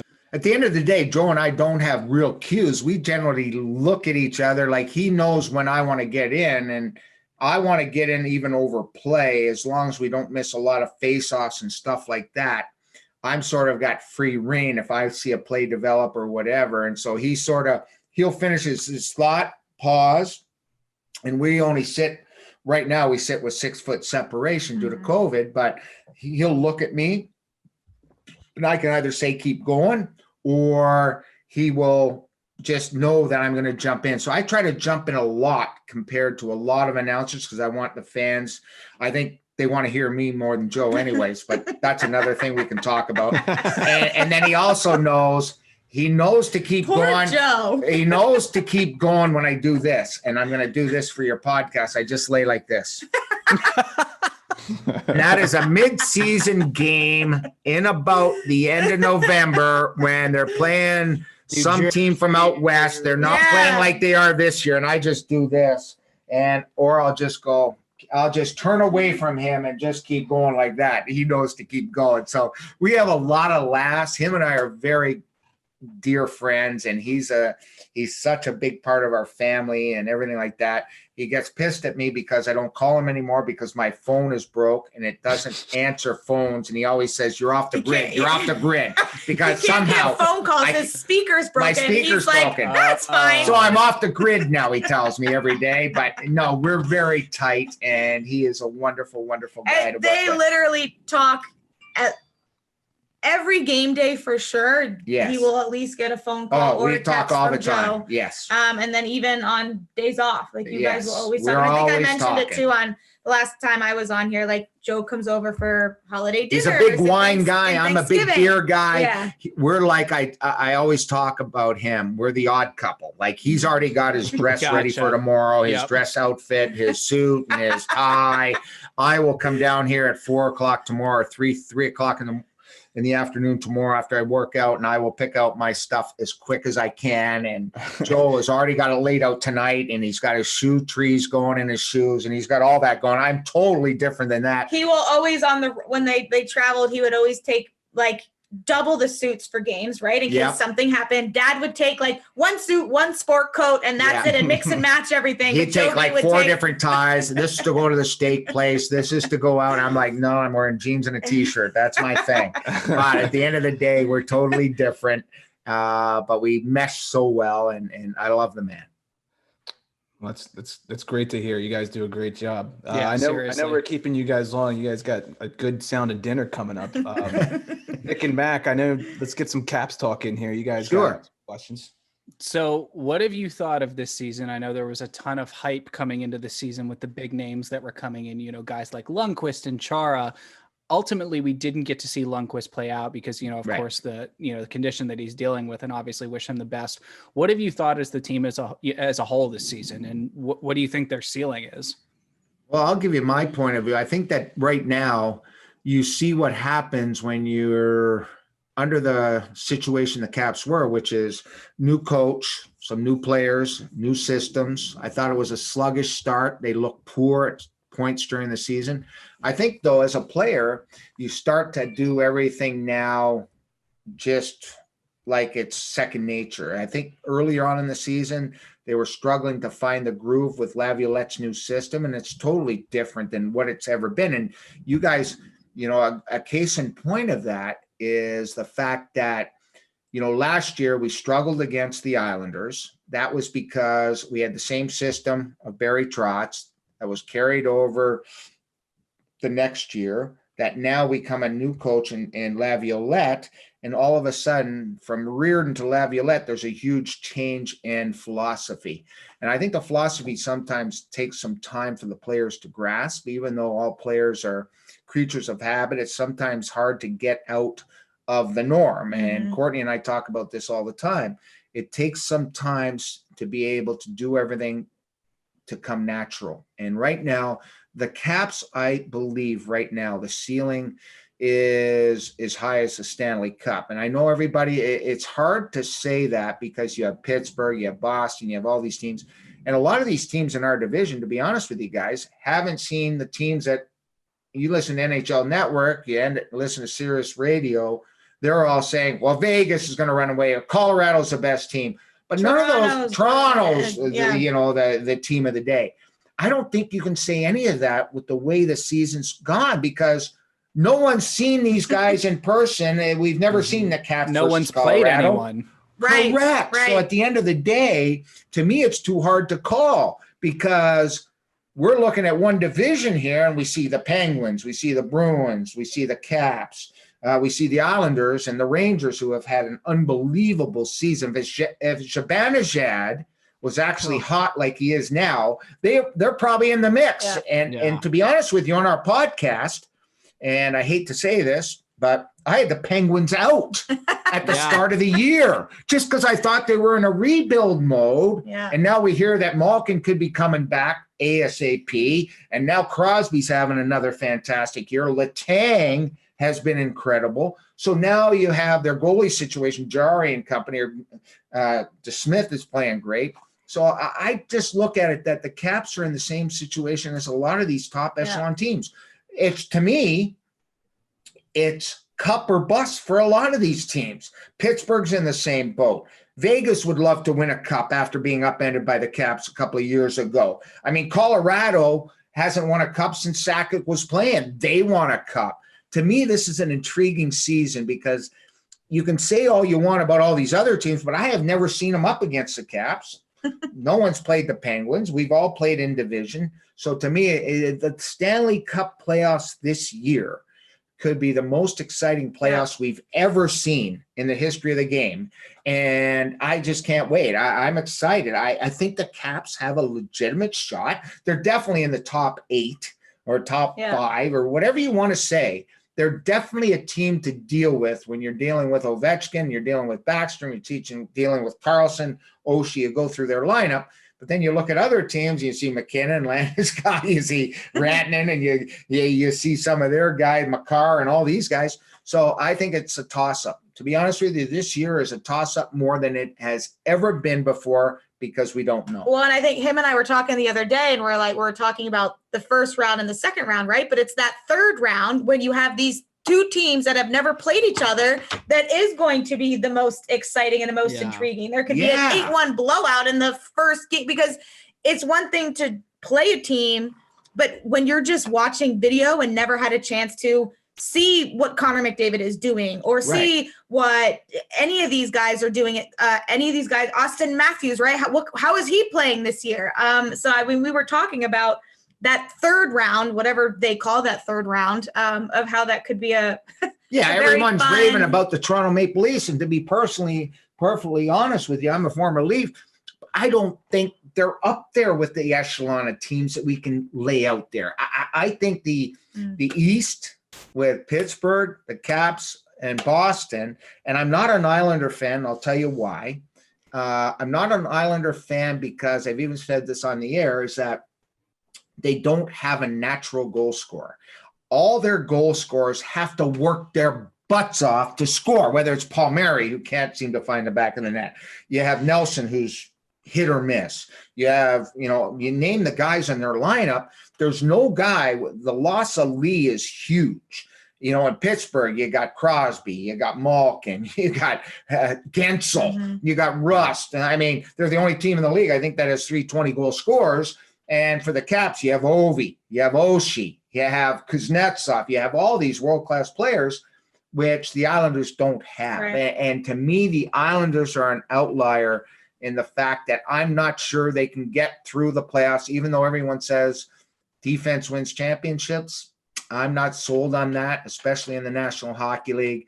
I think you need some firepower. The other teams do. I don't believe the Islanders have that. Well, in the Islanders' last 5 or so games, they've scored like 2 goals total. That proves a point. Yeah, I mean, that's just totally proves a point. And when you have to work so hard for your goals, you're not going to win. Yeah. I'm not a believer. And if the Islanders, falter a little bit, the Rangers are going to be right on their tail. So it's going to be got a big game coming up against each other too. So right, 2 games, and then if the Rangers won both those games, they're 1 point behind the Islanders. So hit or miss there. Rangers.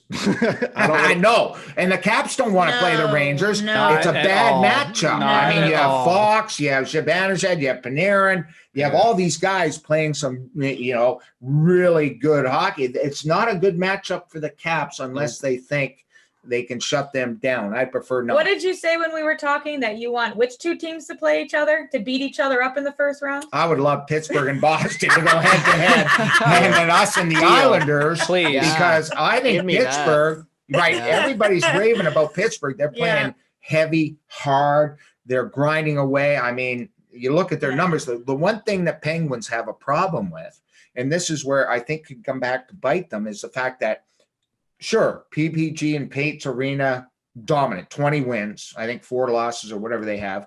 On the road, they're 1 over 500, man. Yeah. They're 11-10-2 or whatever. You've got to win on the road to win in the playoffs. But obviously, if Malkin comes back, that is a huge add. If he plays like Malkin, that is a huge bonus for them. But they've got to get their road game going. And right now, the Caps have their road game going and their home game going. And to me, they're still going to be a very tough out, whoever they play. Mm-hmm. Mac, you got one?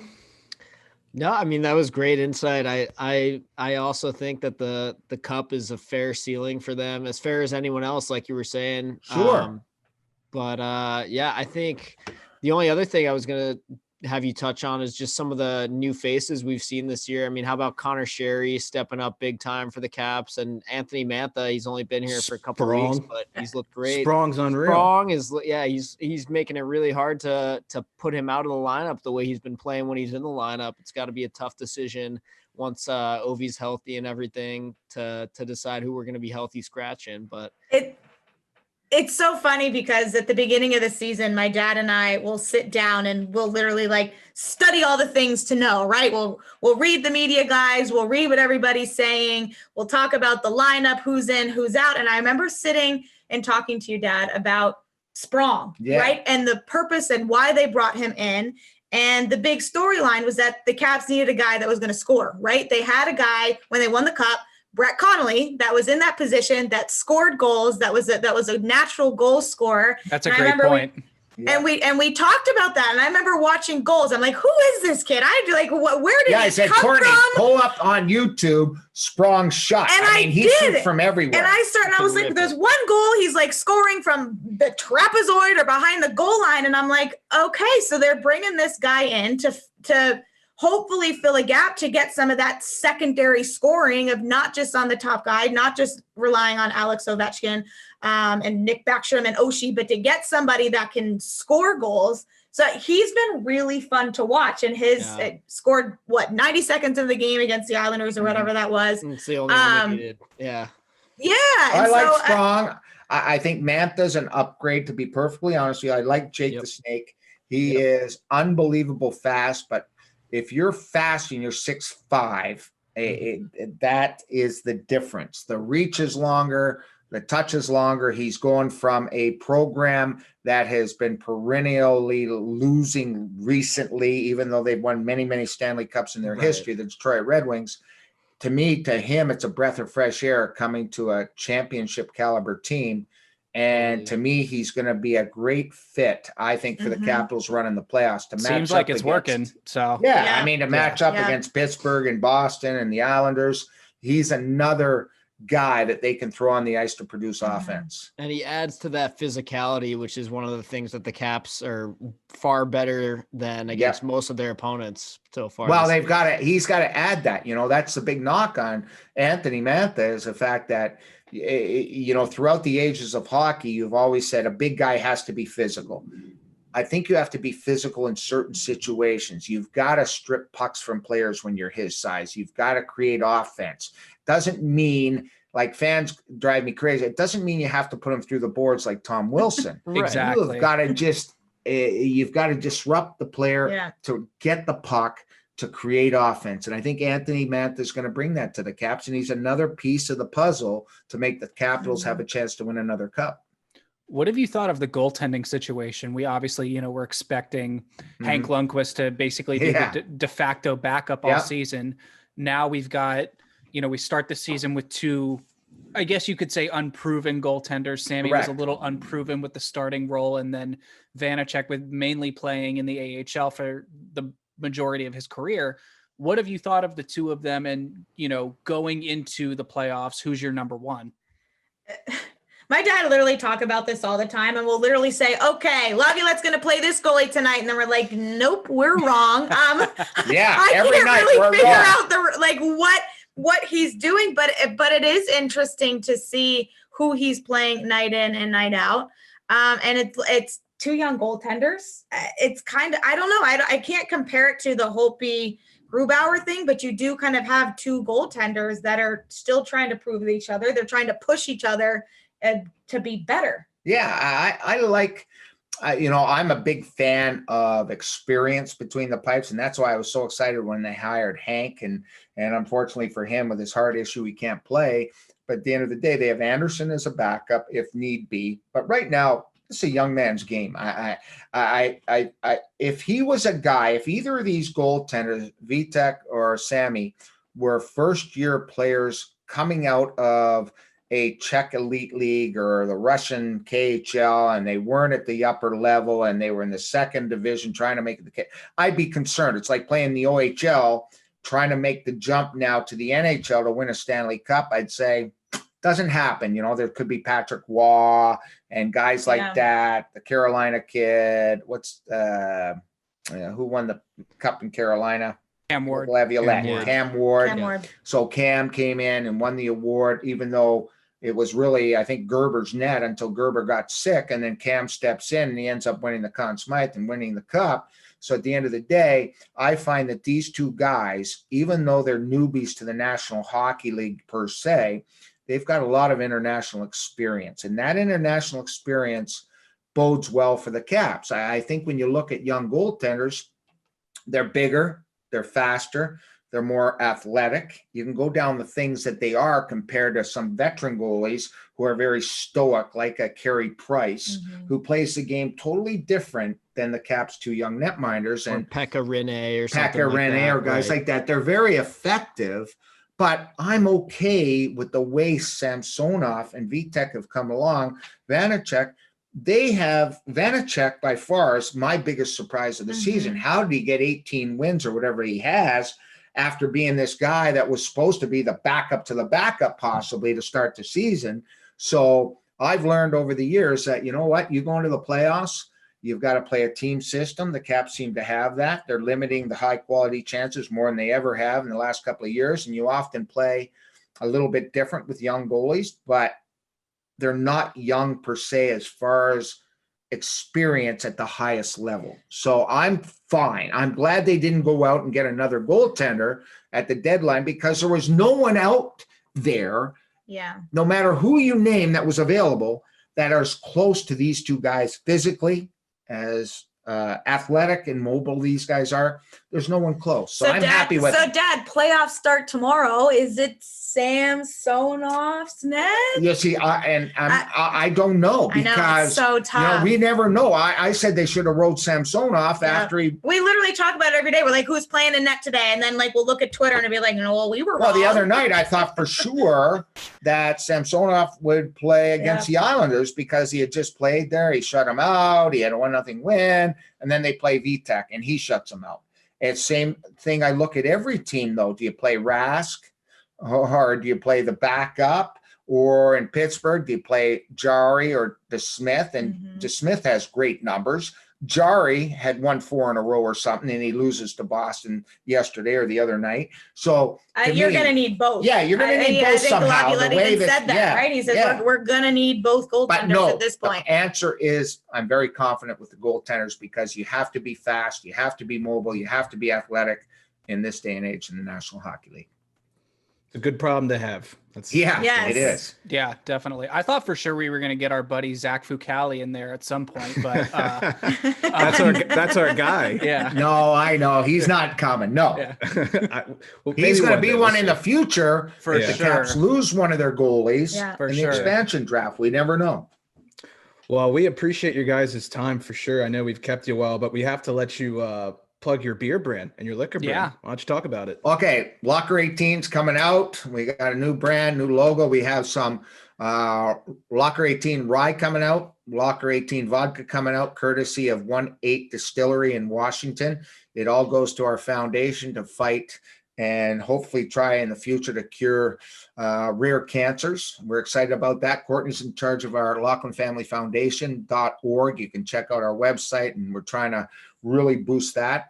And I've got some beers coming out from Firm Memorial Day weekend called the Hattie, because it'll be the third beer I did this year. I've done the Wicked Wrister here from Astro Lab. I've done one from Aslan called Locker 18.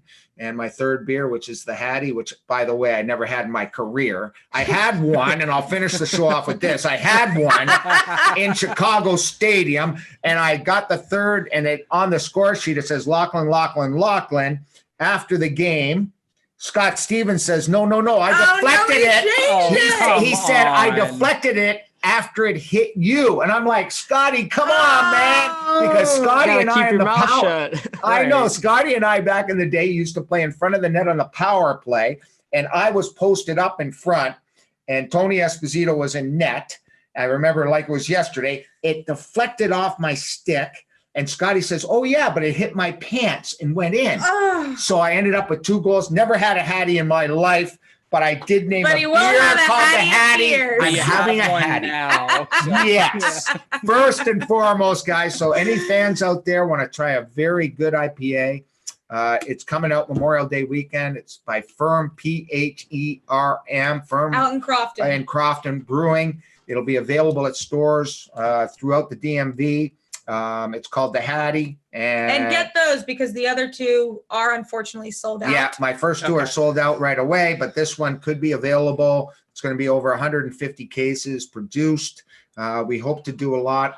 A lot of the proceeds will go to help and fund our family foundation once again to help cure rare cancers. And we're excited about it. So anybody that chips in, thank you. And Courtney and I really appreciated being on your podcast. Yeah, this was fun. So this was awesome. It's awesome. I have so many stories. We could have spent 4 hours. Probably more. That's like probably more. That's the biggest challenge with guests is, you got so X amount of time and you got all this content to talk about. Correct. So, maybe well, just throw in a lot of highlights of me scoring top shelf or end to end or anything like that. You guys make this thing look good for me, and I'll come on anytime. Oh, okay. Courtney said you were great guys, and you guys are great guys. So I said I had so much fun. You said you had so much fun. You gotta come on with these guys. They're great. So that's why I'm on the show, and I loved it. It was great. Good. I'm glad. Well, thank you so much for your time. We really appreciate it. Courtney, right before we wrap up, I know you've ramped up your content a lot on Instagram. Yes. The one I was paying attention to the other day was I saw that you've been talking a lot about what it's like to be dating in DC at this time. And having worked in DC when I was a little bit younger, I, completely understand what you're going through. So how has that been? And, what sort of spurred you on to, start talking about that? Wait a second. Is this mean I leave now? No, I can't listen to my talk. No, and none of you guys are single, right? No, none. Yeah, actually, no. I'm going then. Yeah. See you guys. Oh, wait a second. Maybe that's a good thing that none of you are available. Yeah. No, so it kind of all started. I'm single. And it's been a struggle in the pandemic and everybody has been wanting to meet people, right? And we're all just like even craving that human interaction with anybody, whether it's trying to pursue a romantic relationship. And so I was nominated by my friends for the Washington Post Date Lab. And pre-pandemic, the Washington Post Date Lab would find 2 people, they would match them, their columnists would match them, and they'd send them out on a date. And one of my best friends had done it a couple years ago. And she says, oh, if you're trying to date, this is just a great way. They write up your story in the Washington Post and it's great. She's like, you should do it. And at the time I was dating around and in a relationship and I was like, not for me. And so it's kind of got brought up again in February and my friends nominated me. And within a week I got a call that the Washington Post had found me a date. So I go on this long story short, I go on this date with the guy, but it's just virtual. It's just over Zoom. The one thing is that this guy does not live in the DMV. He lives in Ohio. So right off the bat. The idea was to connect you with somebody in the DMV. It's the Washington Post Date Lab.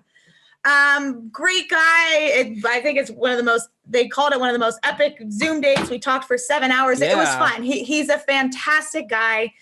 Andrew, we had a great time. We actually ended up going on a date because he's a teacher. So we had spring break off. So he came here because he is originally from here. His friends all live here. Gotcha. So we went on a date. It was great. We went to, where did we go? One of the breweries in Ivy City, other half, and had a great time, but he lives in Ohio. And it's just, I'm 33.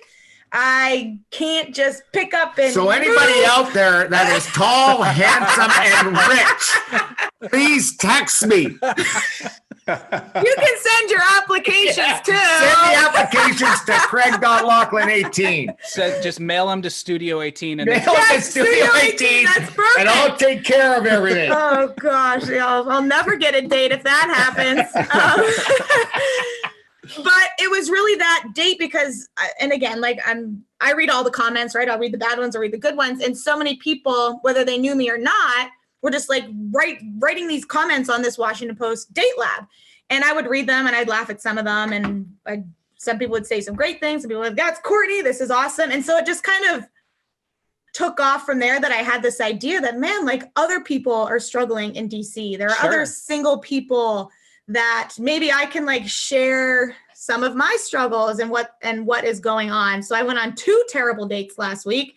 Talked about them. They were a complete dumpster fire. Haven't been on a date since, but I am contemplating a dating podcast for those. There in you DC. go. That's my next project right. that I'm actually working on with one of my friends. Is doing a dating podcast, super casual, like sitting on my couch, drinking a glass of wine, low production, but just talking about the struggles of dating and even getting guys' perspectives too, because it's hard, and especially in the pandemic. But that was kind of what kind of started the whole idea of maybe, you know what? Maybe other people are struggling too, and other people have had not so great experiences. Your guy's dating. job is to find her a boyfriend, okay? Yes, I'll sir. leave it at that, okay? That's how we'll end the show. Yeah, you can count on us, and it won't be any of our friends because I don't think I'm sure we qualify. can't count on you. Yeah. No pressure. No No pressure. pressure.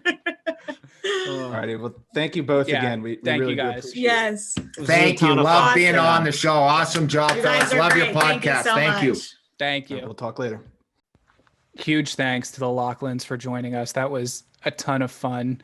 I think that, I mean, can you call that an interview, or was that just like pure chaos for like an hour and a half? In the best way, yes. Yes. I had a ton of fun. Absolutely electric energy in that one. So we Yes. really appreciate their time. Joe Beninati, you're next. I want Joe now. We got to get his side of the stories with Craig on the road. He's got to come on and defend him after Craig just put him on blast for an hour and a half. No, I'm kidding. The suit stuff geeked me. That was pretty funny. Yeah, that's always good stuff. But yeah, definitely extra special thanks to the Lockers for that awesome interview. Yeah, for sure. Before we move on, we just want to remind everyone that the following gambling advice is brought to you by the Maryland Mortgage Wiz. If you're planning on buying your first home this year, get pre-approved and explore all financing options with Dave Fritz, the Mortgage Wiz. Interest rates are at a historic low and down payment assistance programs are available. Stop renting and put your money in a place that you can call home. Follow Dave on Instagram at Maryland_mortgage_wiz for more information. Dave is licensed in Maryland, Delaware, and Florida. Equal housing lender, NMLS number 3094. All righty, Harry. Did you have a good week? I have had 3 good weeks in a row. I will say, and this is a comeback story, you can do it too. Last week, weekend Sunday, I'm down, I think I don't know, I'm not going to say, but 6 units on Saturday morning. Wake up. Red Wings money line against the Lightning, game 1 of the 2-game series. It's a great pick. Great pick, plus 270 money line. Just had a gut feeling. They've played him well all year. Shout out to Verona for the 6 shootout goal. That was fucking nasty. Filppula 2. Red Wings win an 8-round shootout. Happy camper me. Wow. Came back. I was still down 4 units. My dad used to bet horses. Kentucky Derby. Hot Rod Charlie. Hit a prop bet for him to finish first place out of 5 horses that were listed. So not the whole race, just a list of 5 horses. Hit that for plus 400. Now we're even. Then we go. I can't remember who it was on that night. Oh, Connor McDavid at home against the Oilers. He's held off the score sheet the night before. I tweeted it out. If you didn't take that advice, you're a moron. That was the easiest lock of the year. He had 3 points, ended the week up 2 units after being down 6 on Saturday. That's my comeback story of the week. Thank you very much. Well done. That's awesome. You know those billboards they have outside casinos where it's like, do you struggle with gambling addiction and call this number? Yeah. Yeah. There you go. Yeah. Dude, no, what are you talking about? That was just the Lilo and Stitch meme that we posted a while back on the account. Literally just Sunday firing off like just anything. Raise prop bet. Right. Like McDavid at home over 2.5 points. No, I didn't make all those at once. It was over the course of the day. So I kind of like was keeping things in check. But for this week, trends are all over the place. And with this few games left in the season, it's a little hard to pin down. But here's what I got for you. McDavid will hit 100 points. You can book it. So he's at 91 right now.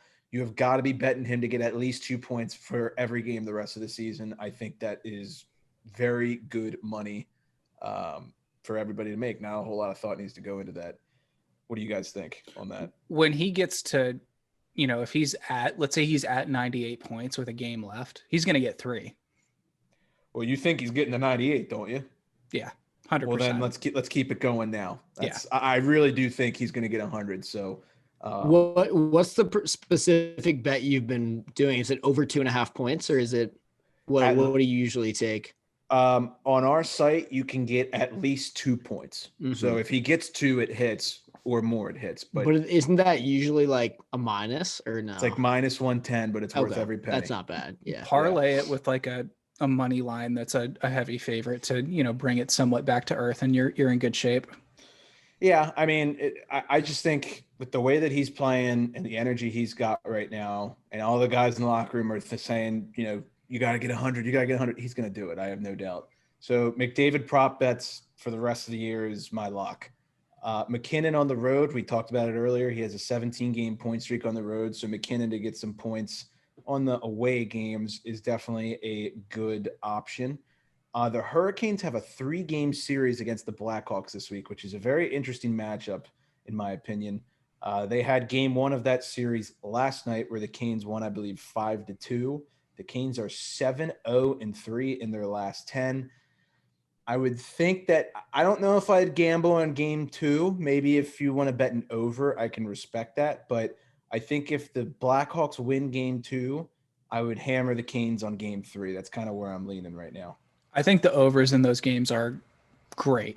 I mean, yes. Like you said, they're usually, the one last night, what was it, 5-2? That's usually what the score is if the Canes don't put up 6 or 7 by themselves. So I think that's good money. I think, I talked last week about how I was riding the Hurricanes and, as much as I hate them, but they're the best team in the league. They are the best team in the league right now. So, got to go with the hot hand. The Hawks are currently beating them 2-0 after the first period. Oh, yeah. So see, I figured it was going to go 1-1, and then game 3 you hammer the Canes puck line. Nick, I know you've been doing that a lot lately. So, yeah, that might be good. Yeah, I like Canes game 3 if they lose tonight. Red Wings, I bet them against Tampa. They are actually, I think they might be favorites for the first time all season long in their series against Columbus this week. Something to keep an eye on. If the Red Wings are favored, they're playing good hockey and the Jackets suck, but I think Jackets might have a little more pride than that. So maybe you're going to throw a little on the Jackets. Jake Verana's also on fire too. So Verana bets, I would say, are probably at decent value. I know that hurts you guys for me to say that. And my last one, Spencer Knight, 4-0 as a Panther. So if he's starting, he wins. That's kind of the trend right now. He's been so impressive. Yeah, that's all I got. It's chaos right now, and when you're coming down to the wire like this, it's a little weird. And I think Max said this last episode, but now you got to start worrying about teams benching guys if something's clinched. So you just got to keep It's like the last week of the NFL season. You just never know what you're gonna get. Mm-hmm. Right. That's all I got. Yeah, I 100% have to echo with what you said. You don't know what players are getting rested on the big boy teams that have already locked it up. You're probably going to see some starting goalies get some rest here and there. Maybe the backup gets 2 or 3 games where you would think the starter gets it, or, maybe they even scratch him. Who knows? But just keep your eye out for that. Like I said, I've been going with the Hurricanes a lot. It's kind of hard not to go with the hot hand. But yeah, I had some like stupid prop bets last week that I made after like 2 or 3 beers that basically caused me to be down, but Oh, well, on to the next one. Mac, you got anything you want to echo, add, subtract? Nah, I'm going to leave it with what you said this week and what I said last week about resting starters and everything, but definitely should be an interesting final push for there's a lot of races, even though a lot of teams have clinched. There's still a lot of really good races going on for, jockeying for position and seating and all that. So just keep your eye on those things is all I would say. Like, if a team is playing somebody that they might be able to, one of those 3-point games, as they call them, where if you can move up in the standings and they go down type of thing. One last thing I forgot. The Stars and the Predators, I believe, are really the last two teams that are battling for like a 4th spot in the division. So I would anticipate that both those teams will be winning more than they will be losing in their final 3 or 4 games, just given the urgency, especially the Predators. Big win by the Preds over Dallas this past weekend, by the way. That was a huge game. Other than that, I think we're going to move on to first liner, fourth liner. Nick, do you want to start? Sure. My first liner is going to be Jonathan Huberdeau. He's got 8 points in his last 5 games, and he had 5 in one game against the Preds. This guy, I think, maybe just because he plays in Florida, but I would say he's definitely on my top 5 underrated players in the NHL list. Oh, yeah. He is so nasty. Took him a little while to get adapted to the NHL game coming out of the queue, and I think that's why people sort of wrote him off. But, I mean, he is super potent. So, he's got the Cats in good shape. And my fourth liner is going to be Timo Meier, a guy that's actually on my fantasy team. He's got 9 goals and 19 assists for 28 points in 49 games, which isn't horrible, but it's not great for, I think, what a player of his skill set can get to. So maybe it's just an off year for Timo, and hopefully he bounces back and gets him next year. Yeah. For my first liner, I'm actually going to have 2. I think they're both deserving. Cole Caulfield, said it earlier, 2 OT winners this past week in his first week in the NHL. Not too bad. And Thomas Greiss. He was the NHL first star of the week last week. He's 4-0 in his last 4 starts with a shutout in that span. Helped me make some money against the Lightning. So I appreciate everything that Thomas has done for me this past week. And my fourth liner, this is sacrilegious, I would say, but I got to call a spade a spade. Sidney Crosby, in his last 4 games, he only has 1 goal and is a -8. Not sure what's going on there. Also strange that Rust and Gensel are kind of popping off, and Crosby's not getting any assists on that in the last 4. So not sure. Going to need to turn that around before the playoffs start. So, we'll see what happens. I'm not too worried. And then for my first liner, surprise, surprise, he plays for the Caps. It's Daniel Sprong. 5 goals in the last 5 games. And the big thing is he's just getting a ton of chances. Honestly, it seems like he could have more than just those 5 goals. He had 1 game where he had 2 goals, and it looked like he easily could have had 3. And he's got 16 shots on goal in those 5 games, in those last 5 games that he's played. He's just shooting the puck a lot, which you love to see out of a third line guy like that, or second line, or wherever he's been with all of our injuries and whatnot. Been very impressed by him recently. And then my fourth liner, we were talking about Timo Meier being sort of a fourth liner on his whole year. When you look at his stats from the entire season, I'd say the same about Kevin Hayes. I know we've talked about him before as a fourth liner once or twice, but he just did not have the type of season that the Flyers needed him to have. To have 3 points in the entire month of April, which was across 14 games, and none of those points were goals. So 3 assists, that's it, all to speak of in those 14 games for Kevin Hayes. Is not anywhere near the numbers that the Flyers were hoping from him. So I love the guy, but definitely hoping he has a bounce back year next year. Yeah, for sure. Harry, you want to get started with a market report? Sure. For my up team, I'm going to have the Boston Bruins. Hard not to pick them right now. They are 8-2 in their last 10 and winners of 4 straight games. I think the big thing that we're seeing now here at the tail end of the season, as opposed to, the first 3 quarters of the year, is that they're winning the games that they're supposed to be winning. They're beating the Devils, who they struggled with earlier in the year. They're handling the Sabres pretty easily. And now they've clinched a playoff spot. So, all of a sudden, when it looks like you wanted to draw the Bruins, I think now the team everybody wants to draw is the Islanders. And I was gonna say the Bruins have to love the Islanders right now. Yeah, absolutely. I mean, we'll see where the seeding ends up, but I don't want to play the Bees, and not really like I'm excited to play the Islanders if that's the case, but they're definitely the team that I would rather face at this moment in time. I'm with Locker. What he said, I want the Penguins and the Bruins to beat each other up in the first round while we take the Islanders. Thank you. Appreciate that. It's also just like they sort of do, the Bruins this season sort of do what the Pens do every year, where they just have this monster back half of the year. And you sort of like around like December, January, you're like, there's something wrong with this team. Maybe they got some injuries, maybe they're old, like what everyone says about the Bruins. And then like come February, they just turn it on, light it up. And you're like, oh my God, how are you supposed to beat them? Yeah, that's kind of weird that Pittsburgh's been consistent this year, especially with all the injuries, but I'll take it. My down team, I'm going to have the Winnipeg Jets. They are 2-8 in their last 10 and are currently on a 7-game losing streak. They unfortunately have become victims of playing Matthews or McDavid in 5 of their last 8 games, which is just not healthy for anybody in the league right now.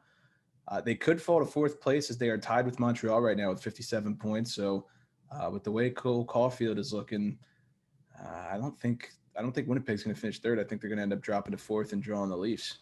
I agree. They're lucky that this didn't happen like 3 weeks ago, because I think they're going to continue to drop some more games until they get it together. Yeah, strangely enough, the Oilers, specifically McDavid, have dominated the Jets this year. And the Leafs have played them like 50-50. It's like a back or forth. So for the Leafs, this might actually be a bad thing, because I feel like the Leafs have a lot better chance against the Habs, even though they lost the other night, as opposed to drawing the Jets. So kind of weird. But what sucks for the Jets is that there's pretty much no way they can draw the Habs, who they've absolutely trounced all year long. Hellebuck has been all over the Habs this year. Yep. Yeah. They match up really, really well with Montreal too. My up team is going to be the Ottawa Senators. Actually, they're 7-2-1 in their last 10 games, which is got to be the high point of the season if you're a Sens fan. So kudos to them. My down team is going to be the Canucks. They've lost their last 5 in a row, which is just the opposite of what you need to be doing if you're trying to scramble into a playoff spot. There's 3-7-0 in their last 10 games. And obviously the Jake Virtanen situation we spoke about at the beginning of the episode is not helping at all. So I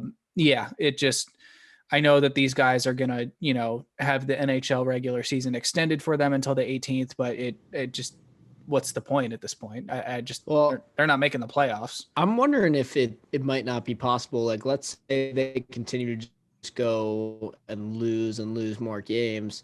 I'm wondering if it might not be possible to start the playoffs despite them still play those games, because I understand you have to give players a chance to reach milestones and all that kind of stuff. There's a million reasons why they do have to play the same amount of games still. But if those games are, I don't know who they're playing at the end of the schedule, but if it's like Vancouver and Calgary or Ottawa or something, can't they just who cares? I get it, nobody's going to watch, but can't they play those games and also have game 1 of the East or something like that, Yeah, I completely agree. Worth noting that the Canucks play the Oilers 4. They play the Oilers 4 more times, 3 of which are in Edmonton. McDavid prop bets, 100 points. Book it. Yeah. So there you go. I mean, that's all the argument you need for him to get that. And then my trending up team is the St. Louis Blues. They have all but secured their spot in the playoffs, despite being a bad hockey team, in my opinion. I just don't think they're really good. I think that the Coyotes were easy to just kind of hop over because they weren't really doing anything either. I mean, we talked about it on an episode or the one before it. The Coyotes, it was their 4th spot to lose, and they totally just were like, okay, St. Louis, you guys can have that.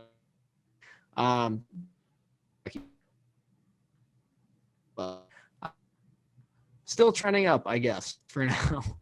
And my trending down team, Dallas Stars, we touched on this earlier. They made a good push towards the end of the season. I don't think it's going to be enough simply because the Predators are a very good hockey team, and Stars aren't going to be able to leap over them.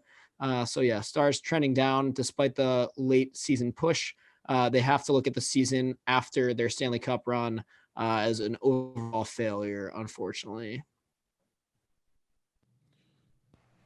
Great happy boys. That was good. Yeah. Mac, I completely agree. Any final notes? I know we're running long here, so. Nope. I'm all good. Thanks for sticking with us through all that. If you're still listening at this point. Yeah, absolutely. We had a lot to cover. Great episode. Lots to talk about. We're getting to the fun stuff now. So be on the lookout for some playoff announcements. And everybody have a great week. And thank you once again for listening. And without further ado, class dismissed.